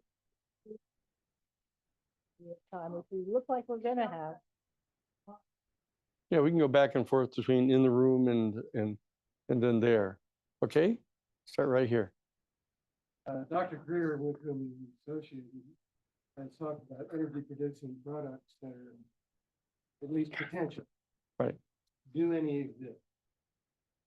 Well, one of the challenges is that the same people that are in charge of keeping this information secret have secured the passage of a national security invention act, so that when people apply for a patent on a particular form of alternative energy, et cetera, they've been being impounded and they're being taken into custody and kept secret, because they're saying that if this particular alternative source of energy gets developed, it's going to interfere with the petroleum industry, which is the undergirding of our petroleum dollar, and it's a national security problem. So that one of the things that we're going to be doing in the process of this disclosure is demanding what information is being suppressed because they think that it is going to potentially reveal information about the UFOs. There's a one whole argument they're making is that there's a category for classifying different inventions because it touches upon, for example, propulsion systems, and you wouldn't think that that would necessarily be a national security problem. But so the bottom line is that once we start rolling here and start getting them to be compelled to disclose the information, if this panel gets put together, this board, this 9-person board, one of the things that they're going to be doing is proposing specific new pieces of legislation that need to be passed, one of which will be amending this National Security Inventions Secrecy Act. So we're going to be getting access to a lot of those. Now, a lot of those may be mooted because there may be levels of technology that we're going to be getting directly from the extraterrestrial people that are so much more advanced than some of the inventions that have been suppressed that it'll make those moot. But the bottom line is everybody should have a right to secure a patent on their own ingenuity and stuff. So we're gonna get on that too. Okay. Yes. And let's go to one on the internet. So a Zoom question, you had mentioned the possibility that President Eisenhower had actually met with. Is there any credible documentation or evidence you've seen that there's been direct communication between any of the extraterrestrial races and leaders? Yeah. Well, the 1954 incident with Eisenhower, that there's a lot of circumstantial evidence raising suspicion about an event, because he disappeared completely without any prior announcement, for a 12-hour period when he was on a trip. And he asserted that it was for an emergency dental thing because he had broke a tooth. So, but as far as we know, there's no evidence that he went to any dentist. So that's what has been established. And there have been a couple of people who have come forward who said they were at the military base where they said he arrived and that there was a whole security contingent. And so that they've got pieces like that, but that one hasn't been confirmed in detail yet. I had a conversation directly with Edgar Mitchell, who said that one of his very best friends, whom he was absolutely positive would never have lied to him, whom we've determined almost certainly was Cooper, his fellow astronaut, that in fact had been at Edwards Air Force Base when an event took place where 3 UFO craft arrived and hovered over the tarmac. One of them landed, and these 2 extraterrestrial beings, 6 feet tall, large head and eyes, got out, and they went, that there were 3 uniformed U.S. Air Force officers went out to meet them along with 3 people in suits, and they went into a hangar and they spent a few hours there together, and then the beings came back out and got in the craft and they all flew away. Now, that Edgar Mitchell said that he was completely certain that that was true because his best friend had seen the film footage that was taken back before they had all these fake films all the time. It was a film that was taken officially of that particular set of events, and that his best friend had seen it. And so he was convinced it was true. At this point, we know that the ARROW office, the All Domain Anomaly Resolution Office, the ARROW office, is not following up on these leads. That various people have gone and presented to them this information, basically the breadcrumbs leading right up to the door. And it turns out they don't perceive themselves as having been vested with the authority to actually investigate any of the information. All they're doing is taking it and writing it down. And so that we have to get this panel in place and others in Congress to do the active investigations, to issue the subpoenas to people, to get the documentation, to be able to follow up on it. But as of this particular point, there are lots of reasonable assumptions that can be made that after 80 years of active engagement with the UFO phenomenon, that it would be virtually impossible to believe that there haven't been some steps taken to establish communication with them, because it's clear that there are some kind of protocols that seem to be operational, that obviously they're not attacking us, that there's some private companies are attacking their UFO craft. But as of right now, there's been no active military engagement between the 2 sides. And very importantly, there's at least 6 different species that are coming. There appear to be some sort of protocols among themselves, because they're all refraining from attacking us, from refraining from publicly revealing themselves. So there's obviously sort of a regime that's operational of different protocols that are in place.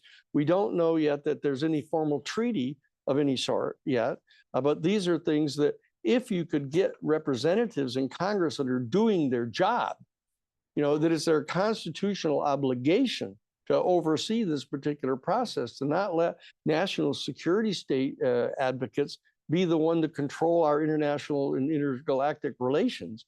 We've got to have the people involved in this and the elected representatives. So we don't know yet that for sure that there's any treaty, that there appear to be a number of operational protocols, but they haven't been codified yet. That's as far as we can tell right now.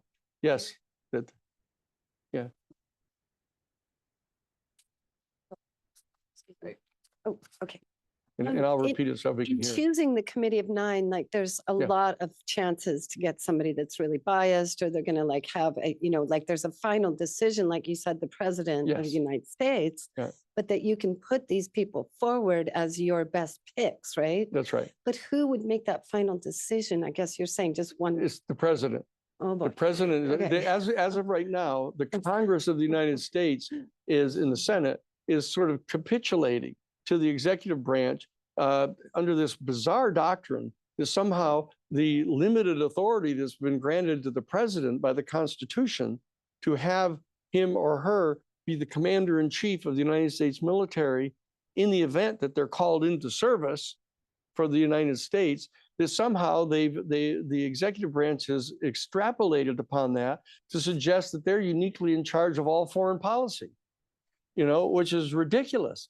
As a constitutional scholar, I know that isn't true, but that they've capitulated to the executive branch over time, that needs to be taken back now. That under the Article 1 power of the Congress of the United States, they're specifically designated in Article 1, Section 8, that they're specifically directed to exercise authority governing the military services of the country. And that's their constitutional obligation. So what we've got to do is, one of the things our institute is going to be doing is having a petition sent out to have elected candidates that are running for office sign an agreement that they are dedicated to getting full disclosure of the UFO issue. And then we're authorized, even as a 501c3 organization, to reveal who has signed the agreement and who hasn't. So that if people in a given congressional district have the choice between 2 different candidates and one has agreed to support disclosure and the other one won't sign it, then they know whether to vote for one or the other. So that's where we are now. Well, it's interesting that the criteria that have been set up are that they cannot be briefed in already on the issue. They cannot be part of the legacy group. Okay, that's one of the requirements. And if they're going to be active people in government at all, they can have this position, but where they're going to have a staff that's going to be able to do a lot of this stuff. But we're not going to be nominating anybody who's in an official government position. Okay, and very importantly, if our institute sets forth a group of 9 people who be on the panel, and none of them are accepted by the president, we could conceivably organize that panel to be its own panel who are going to be making recommendations for policy, et cetera. So, I mean, this whole process that's going to be going on now is going to involve us now, that we're not going to get shunted off by looking like we're participating in some mock program. Like, we nominate a whole bunch of people, nobody even knows who they are, and the president picks their 2 sons and daughter, to be on the panel. That we're going to make that clear, that here are the people that we think ought to be, and we're going to try to have people who will agree to function as that they've made a commitment that they'll spend the time and energy to do it.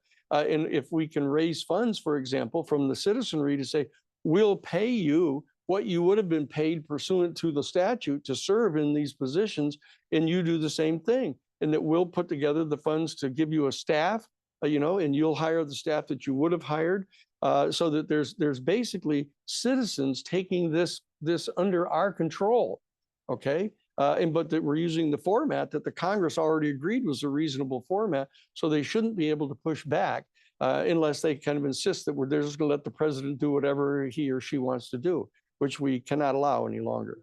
Okay, so let's just do one of the other questions from online.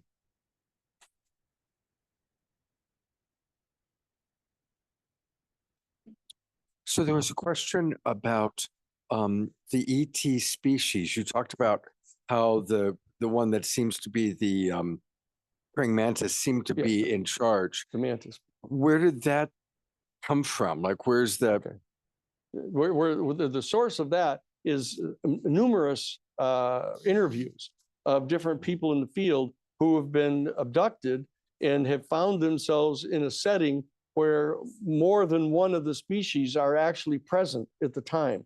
when they're abducted, that they're either brought to a base, a military base or an underground base or in some sort of a craft, and that there's more than one of the species there. There seems to be a consistent pattern that if in fact more than one of the species are present, if one of them is a mantis person, they seem to be the one giving directions to everyone. That's where that one comes from. And we'll have a copy of those interviews. Can you hear me? Can you hear me using this microphone? Just to answer that question in another way, we have all of the archives of Barbara Lamb, who is, she said, I don't know, I trust you all in your integrity. You know, she was worried about all of her clients that she had seen for 30 years.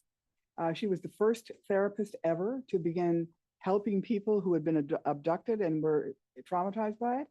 And she's a very saintly person. She's a wonderful human being. And anyway, she gave us her archives. We've digitalized all of the tapes.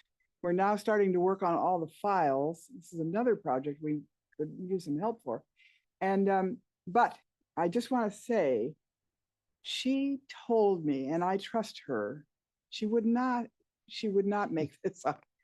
She had a friend who is a contractor who is working on, building things in between the area of LA and Palm Springs. There's some hills and stuff. And he was tunneling into a hill.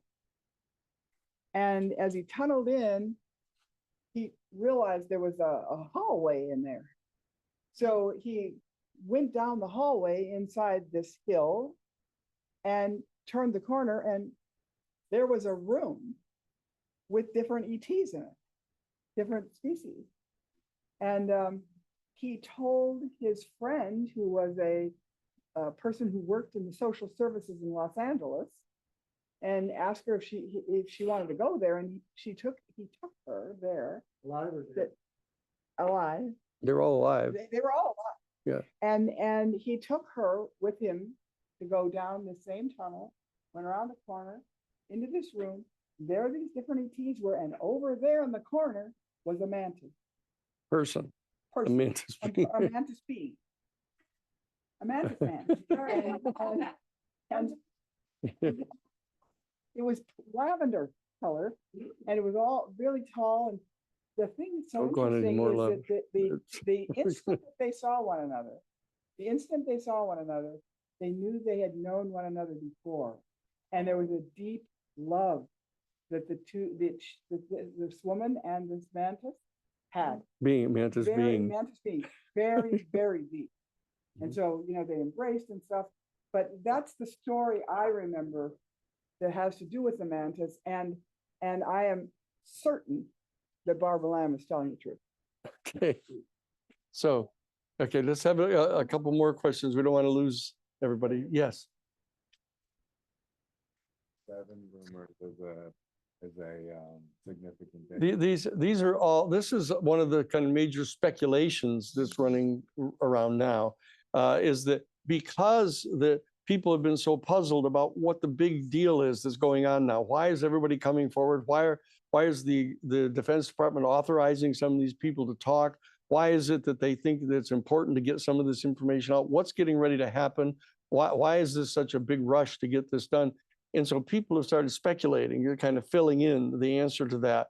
And then, as you know, in this particular field, there's always a half a dozen people that are perfectly willing to offer, a full detailed explanation that they've gotten messages on their molars, that they say, and they start filling in these things. And you have 2 or 3 or 4 different alternatives, explanations of this.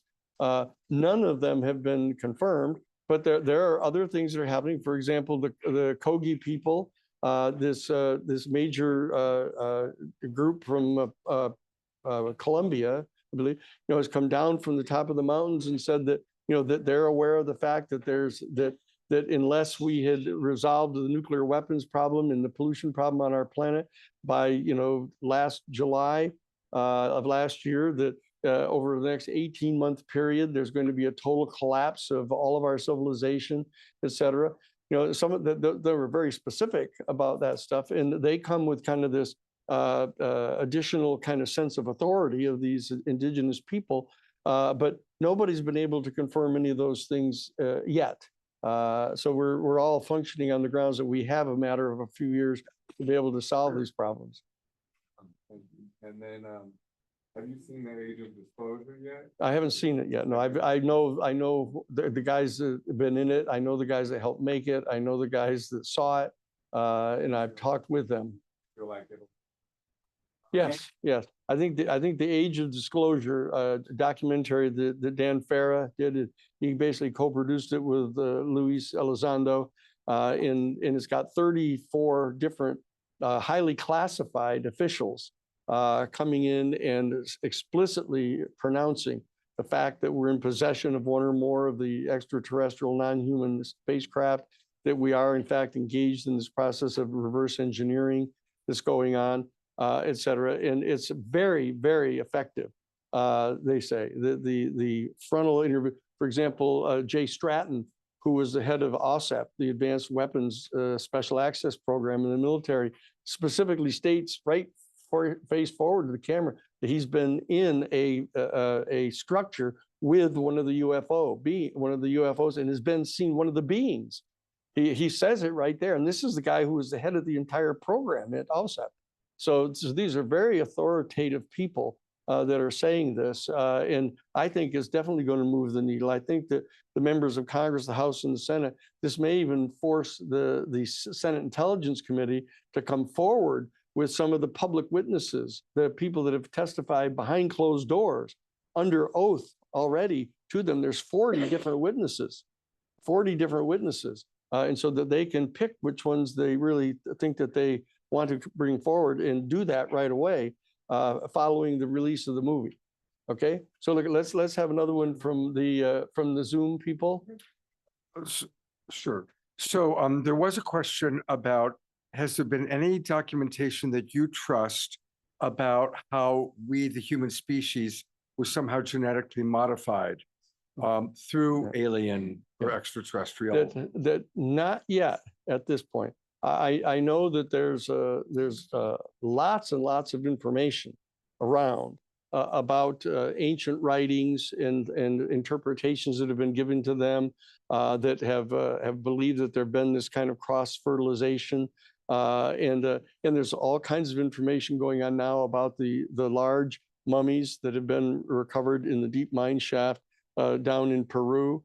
That the Peruvian Minister of Culture has now reversed themselves and said that these are real, and that it's clear that these beings have 3 fingers and long arms, and they're humanoid. But there were some preliminary DNA research done on these mummies, and have said that it has human DNA along with some reptilian DNA and some third form of DNA that doesn't match any species that they have any records of. And that they're now in the process of trying to determine whether that's accurate.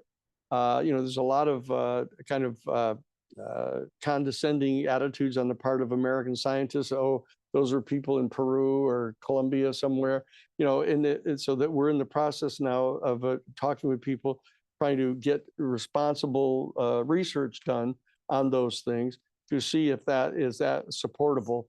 But we do know that the information about the abduction program in the hybrid program that we're talking about is quite clear, that there are very, very credible accounts of that going on right now currently, as distinct from the stuff several thousands of years ago. But we're looking into that now. To see that movie? Do you remember the title of it, about the mummies in? No. It's the Age of Disclosure is the one that. That's one. that But also yeah. I saw about the thing, the skeletons that were in Peru. And yeah. I thought that was very powerful too. Yeah, but we're being very guarded about this at the Institute as of right now. We're in direct communication with Jaime. Jaime Maussan is the one who is in possession of some of those bodies. We're in communication with all the people that are doing the test. We're involved in wanting to make certain that this is done extremely carefully and very professionally because of the importance of a thing like this. We want to make sure So nothing yet is been so dispositive that we're willing as an institute to endorse that yet. Okay, Danny. So as we transition over the course of months and years to move from the small group of people who are in this community to other populations that are going to come on board in this conversation, switching the conversation a little bit to what does this mean about who we are today? As we stand here, what do I do when I go to sleep? What do I do when I wake up in the morning? Now that I'm kind of more open to this idea that I'm a cosmic being, how is that going to change my life? Or as the old farmer used to say, how's it going to help me grow corn? Mm-hmm. Well, the bottom line is, I think that what this is going to do is it's going to cause people who have a false sense of attachment to a particular narrative that has been sold to people by the mainstream culture, is going to cause people to be much more suspicious about the validity of that. And therefore, it's going to cause people to be a little bit destabilized at the present time, because one of the reasons people attach themselves to these commonplace narratives is for a sense of security. And that there's going to be a period here where that kind of false sense of security is going to be challenged. And so therefore, what I would recommend when you say, what are we going to do when we get up in the morning and when we go to, is a meditation is actually the strongest recommendation that we can make. That if people come to even just transcendental meditation, it's not generic to any particular one religious tradition, but just the practice of meditation, of going through the deep breathing exercises, which you can find out virtually anywhere, and do this thing in a regular way in the morning and in the evening, that you get into a sort of state of more and more unconditioned consciousness, and that you begin to get to experience a sense of calm, a sense of confidence in this state that is unattached to any one specific narrative. And that's, I think, the very best thing that people can do. And what they're going to start to discover is that from that state of consciousness, if you participate in the process of trying to figure out what the specific amendments are that need to be made in our geopolitical and political and economic and religious structures on our planet, that we're going to be able to construct a new paradigm worldview that people are going to be able to move to, because people are going to be very reluctant to let go of their own particular worldview until they know where they're going. And that's what we need to do right now. I think a systematic program of meditation in preparing for this, to approach this as whatever their particular sense of spiritual experience is to view this as a spiritual experience and have it fit into the entire structure of beliefs in their religious tradition as to this extraordinary moment, that this may well be perceived as something like the eschaton, the arrival of a particular ascendance in consciousness of our human family that transforms everything in the world. And they need to get ready for this. Okay.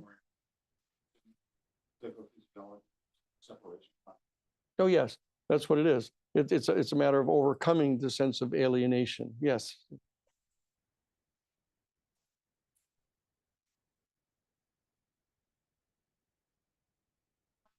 Mm-hmm. Yeah.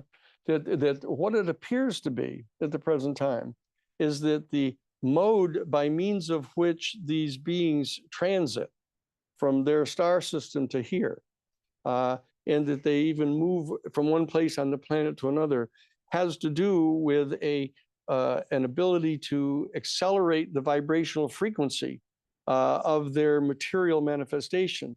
And so that they can then, it looks like they're materializing.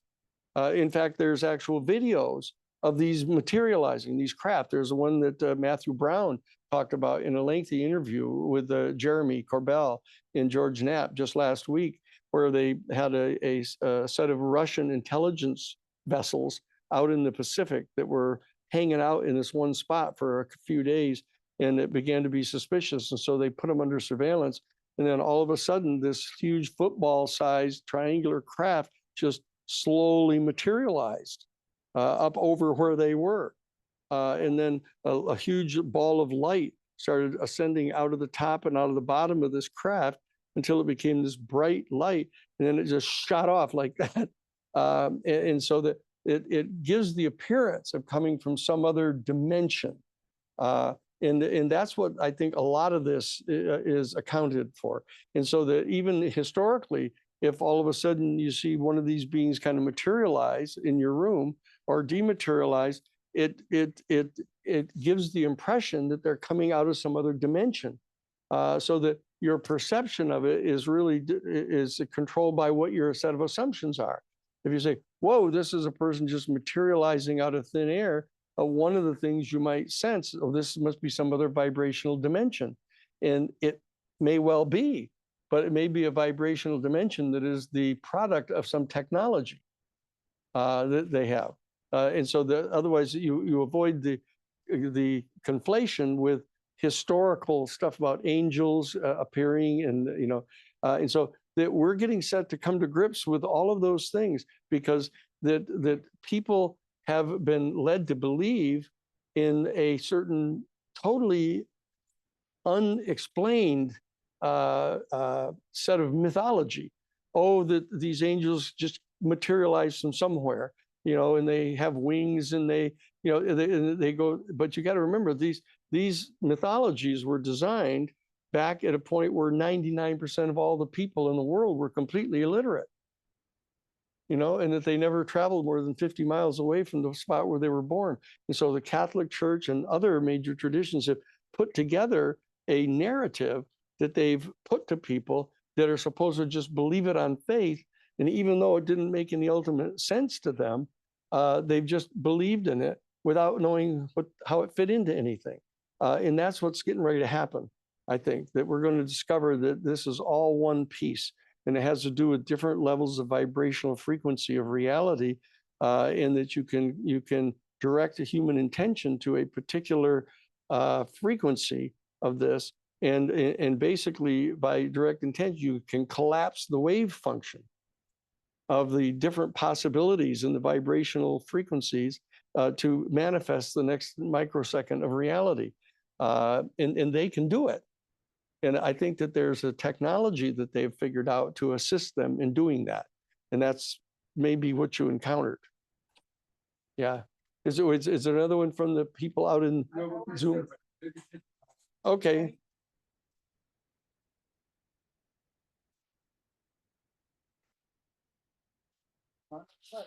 We have these wonderful postcards. Pass them out. Yeah.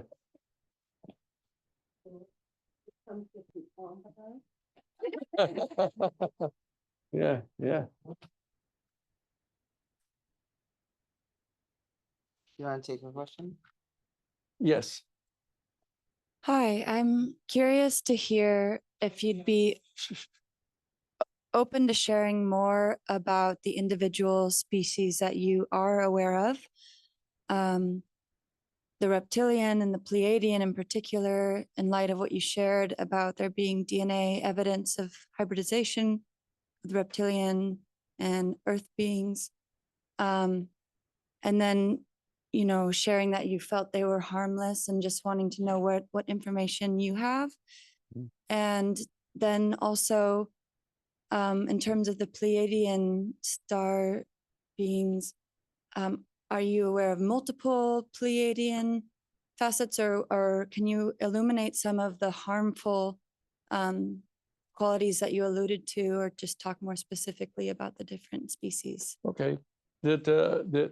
As I say, this one about the Pleiadians is almost generic unto itself, because it involves such dramatically different information you might say that if you've got a 6 foot tall reptilian who has a head and a torso and legs and arms and stuff, that's out of all the different shapes that another being from another star system might have, there's a lot of coincidence that they seem to be very similar to like humanoid beings, but when you get to the Pleiadians where they're 6 feet tall, blonde hair, blue eyed, Homo sapiens, that is a whole category itself.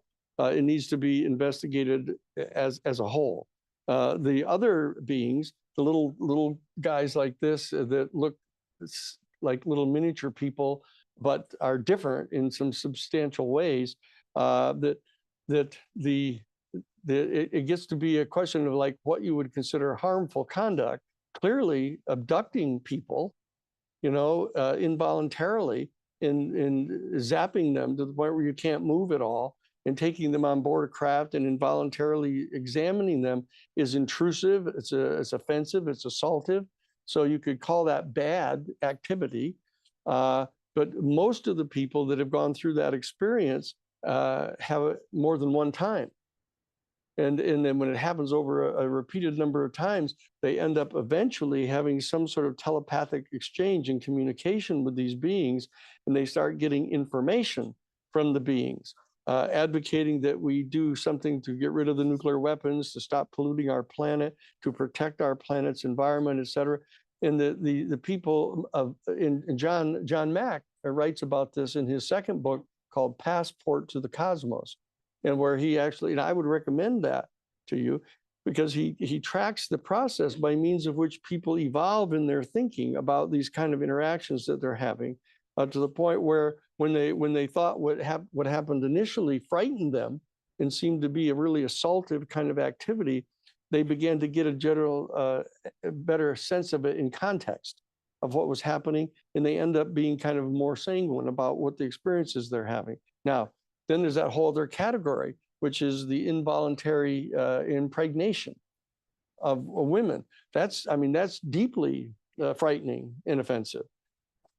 There've been a handful of instances that I know of, and we've talked to some of the people that have also become eventually adjusted to this reality and have come to view themselves as being involved in some extraordinary passage of our human species becoming interwoven with other species to be able to survive in outer space. There've been some high level absorptions of that.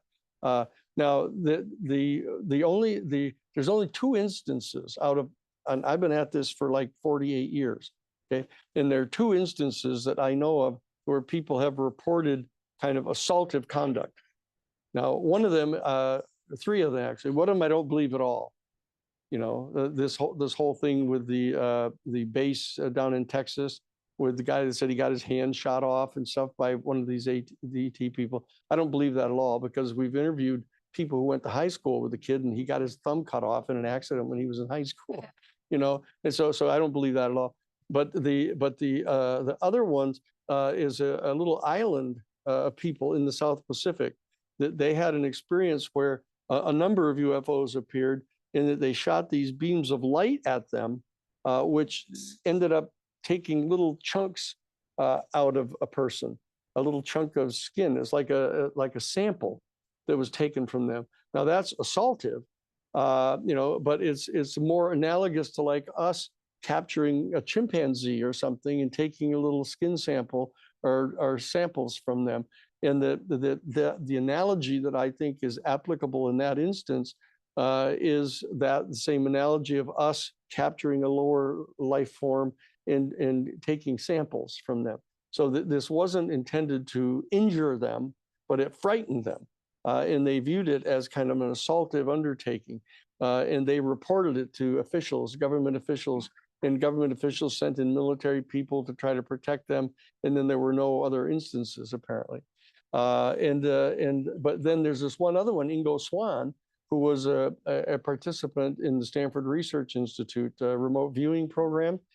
He ended up being taken by one of his mentors who were training him in remote viewing, and brought him to appears to be the Yukon up in Alaska, and brought him to a place where there was this big lake, and said that they had indications that there was going to be a UFO appearance there. And they had sort of precognated this happening, and they went there, and the craft came up out of the water. It came up out of the lake, and it was kind of dripping water, and it seemed to be engaged in taking in water, taking on board water from the lake. And suddenly the craft became aware of the fact that they were there watching them. And Ingo Swann and the other fellow dove behind a rock, and this craft shot a beam at them and hit the rock. where they were hiding behind, and apparently chipped it, and that was the single assaultive undertaking that had been taken, but it wasn't clear whether that was one of the ET vehicles or this was a man-made vehicle that was what they call a reproduction vehicle, an RV they call them, or an alien reconstructed, an ARV. But they do appear to have achieved some level of success in back engineering, reverse engineering some of the technology to be able to build some of these craft. And so there have been these craft that have been around, not the full-blown theory of Dr. Greer that is suggesting what they're going to do is have a false flag attack using these alien reconstruction vehicles and pretending that they're ETs attacking our planet to justify, a war against them. But just this particular vehicle, Ingo Swann had some suspicion that may have been a man-made craft that shot this beam at them. But those are the three instances that I've heard of. But you do have to take into account this assaultive activity of kidnapping people and involuntarily examining them. And very importantly, this other more assaultive thing of involuntarily impregnating women and then removing the child, and taking the child away and developing the child ex utero. And that's very assaultive. It needs to be addressed as a matter of human rights. Here's a question from Serena. She says several countries like the UK, France, Brazil, Mexico, and Turkey have released alien files to the public in recent years. Are you collaborating with them? Yes. Yeah, the answer is yes. Yeah, we have all of those files, all of those records. We're in direct communication with those authorities. They're being very forward-leaning and being cooperative. And there are others that are in process right now. Okay. And so that we're going to be gathering all that information together and trying to make that available, because a lot of people, they believe information that comes from government official sources more than they believe it from other people. And so we find that to be of some value in what they're going to be. Yes, we're very much in communication with those. Yes. I'd like to know, what kind of connection do you have or not have with MUFON? Oh, yeah. We're very close with MUFON. In fact, MUFON, we're in the process of formulating a kind of more formal agreement with them. And a lot of the MUFON volunteers that work for them in gathering information and stuff, we're going to be having be citizens for disclosure because they. Oh, MUFON is the Mutual UFO Network. Yeah. Yeah. Yeah. So MUFON has been around for decades and have been doing kind of Herculean work, for decades, sending, training people to go out and interview people who've had a UFO encounter experience. They have forms to fill out, giving the details of what the events were that took place. And they have a huge file of all these different encounters that have been had. And we've met with the national director of MUFON to discuss this kind of partnership relationship, this alliance that we're going to be having with MUFON, and having a lot of them serve as the coordinators for the Citizens for Disclosure in their own congressional district. So it's a very close, positive relationship with MUFON. Yes. I should add that we're already working with MUFON in different places, and we have an alliance with them in Texas. I spent a lot of time talking with the fellow who's the head of MUFON in Texas last year at one point. And now, because we've got state coordinators, Citizens for Disclosure state coordinators growing, our state coordinator now in Texas is going to be sitting down with the MUFON folks, and they're going to be talking about how we can support one another, whether they become CFD sites themselves or whether we just all become friends, so that we support them and they support us locally and in the state. We're building an alliance. In addition to building the grassroots teams, we're building a national alliance. So if you're part of an organization that you would like to be in this Alliance for Disclosure, please let us know, because we're hoping that by the end of this year, we'd have, 25 organizations in an alliance, and then just keep growing. Okay. Yes. What do you think about We've had this discussion for some time, Stephen and I. The fact of the matter is there's no doubt in my mind that the national security state operatives have consistently engaged in making plans to do very bad things.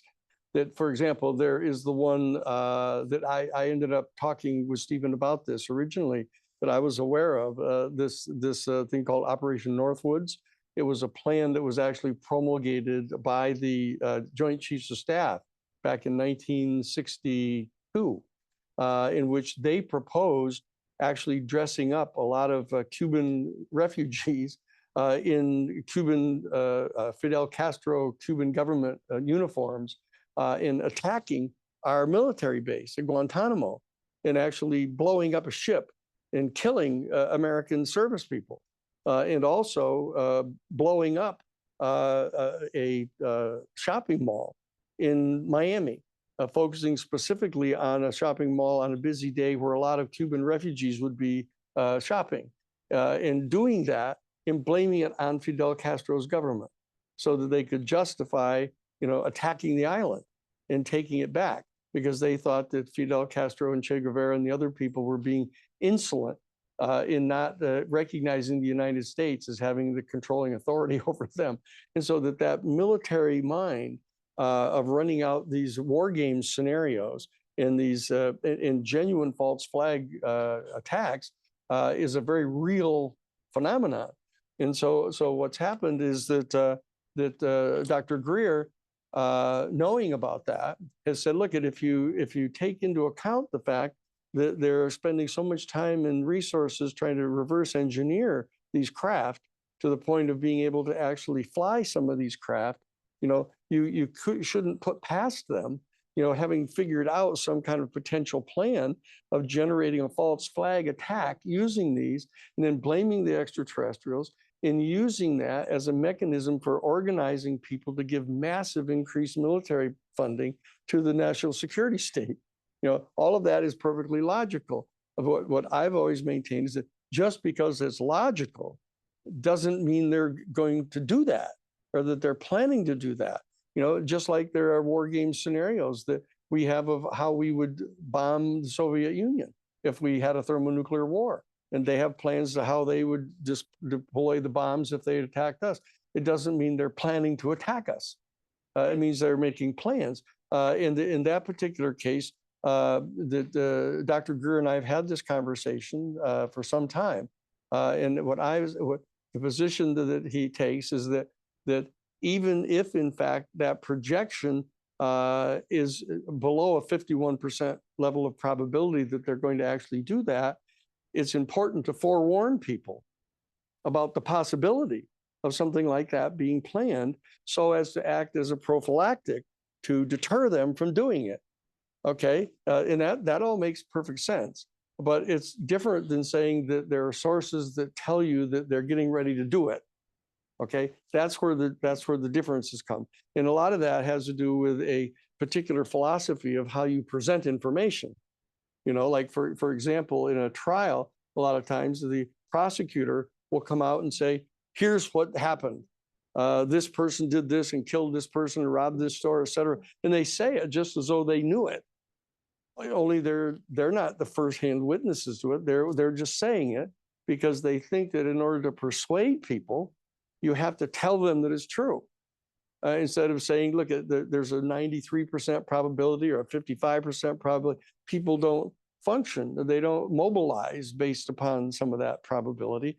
And so there's been some discussion going on now with Dr. Greer and myself and others about how to present the information that at one and the same time acknowledges that our national security state people are perfectly capable of those kind of things, but it doesn't mean that they're actually going to do it. And still how you can prepare people to maximize the probabilities that you can deter them from doing anything like that. So that's the complex answer to that question. No, no, that's not true. That's not true. Because I know the person who keeps saying that they were told that by Werner von Braun, and it didn't happen. I'm sure that didn't happen. Oh yeah, no, I do not believe that. I've never believed that. Okay, so yes.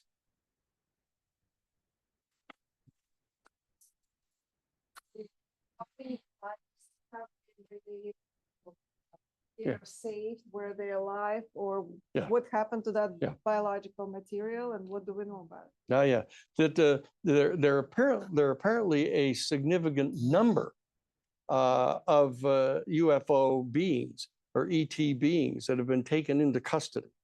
They've recovered a number of bodies. That one of the national security state people that is knowledgeable about this actually told me that in one particular downing of a craft, that they recovered 16 bodies in one incident. But there are others that there's information about one of the particular beings at Roswell surviving for a short period of time. There's another, I've interviewed a fellow by the name of Oscar Wolf, who was a clerk typist for Operation Blue Book, who reported to me on his deathbed, literally, called me and had me come to his bedside. He was dying and told me the details of a face-to-face encounter with a UFO being that had been taken into custody and was at S4 in Nevada. And he saw the being, and his supervisor, his commander, was in the room with the being having a telepathic exchange, and he stayed outside. Oscar thought it looked demonic and was afraid of it and didn't want to go near it and stayed outside. But he provided direct testimony of having seen the being right there. They had him all dressed in this like blue jumpsuit and stuff, and he was in this room, and he was being quite cooperative in communicating telepathically information to them, and reported to them according to these cards that he was shown, where they had notes that were taken from telepathic interviews with the being. They said, what are you doing here? Where do you come from? What are you doing here? He said that he was one of a cadre of individuals from different star systems that had been tasked with going around inside the galaxy to different planets where life had been gestated to kind of monitor this state of development. And they asked him the follow-up question, well, who tasked you to do that? Who's the one that, and he said, well, you people would refer to it probably as God, but it's very different than you think. That's what he said. And he said he never wanted to tell anybody that because he didn't believe him. He said that he thought he was demonic.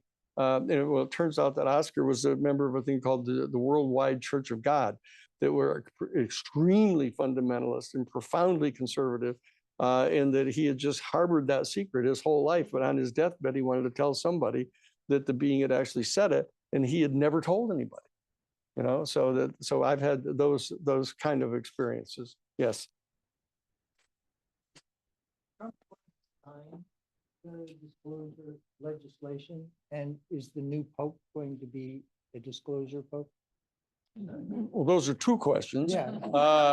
That Trump has stated, whatever value that has stated that he was supportive of full disclosure.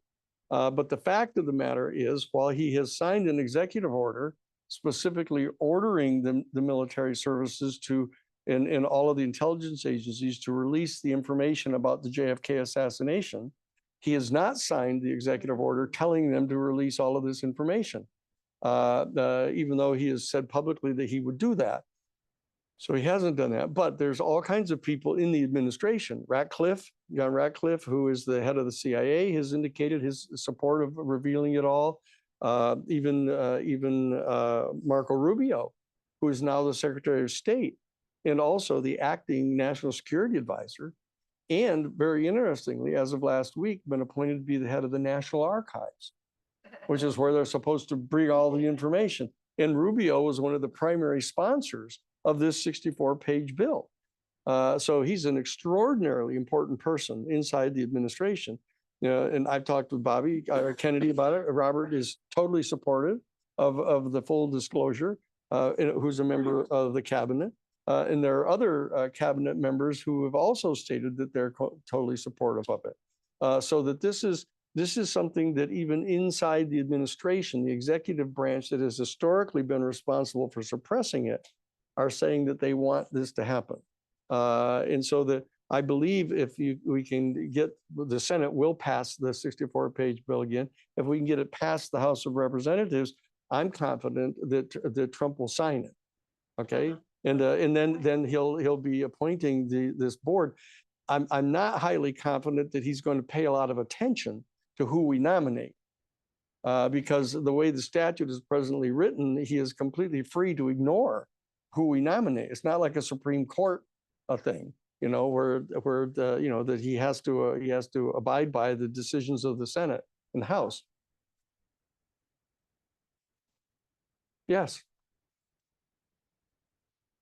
No, Robert is backing this happening, and so that I think that there's, if we can succeed specifically in the House of Representatives to get the new head of the Senate, of the House Intelligence Committee, Dan Crenshaw, to support and champion the passage of the 64-page bill that's coming over to the House from the Senate, and that we can get Michael Johnson, who's the Speaker of the House, to agree to put the bill on the floor for a vote, then I'm sure that out of the 435 members of Congress, we'll probably get 400 of them to approve the bill. And that then I'm confident that Trump will in fact appoint this board that the bill requires. But I'm not yet confident that he'll appoint the people that have been nominated. That he may just decide to appoint anybody he feels like, and you know what that looks like. So we're not sure yet, but that's going to be a very, very important group. And the staff that is hired by those 9 people are going to be extremely important. Okay, and I think we have a good idea who the chief of staff may be, who is one of the major drafters of the bill. And if it is, then that would be a good thing because we have very close communication with them. Okay. So look, I really appreciate it. It's almost 10 o'clock now. You've been very generous with your time. Okay. Thank you so much for coming out. And please do get in touch with us and do sign up and do get to become members of the Citizens for Disclosure, please. Okay.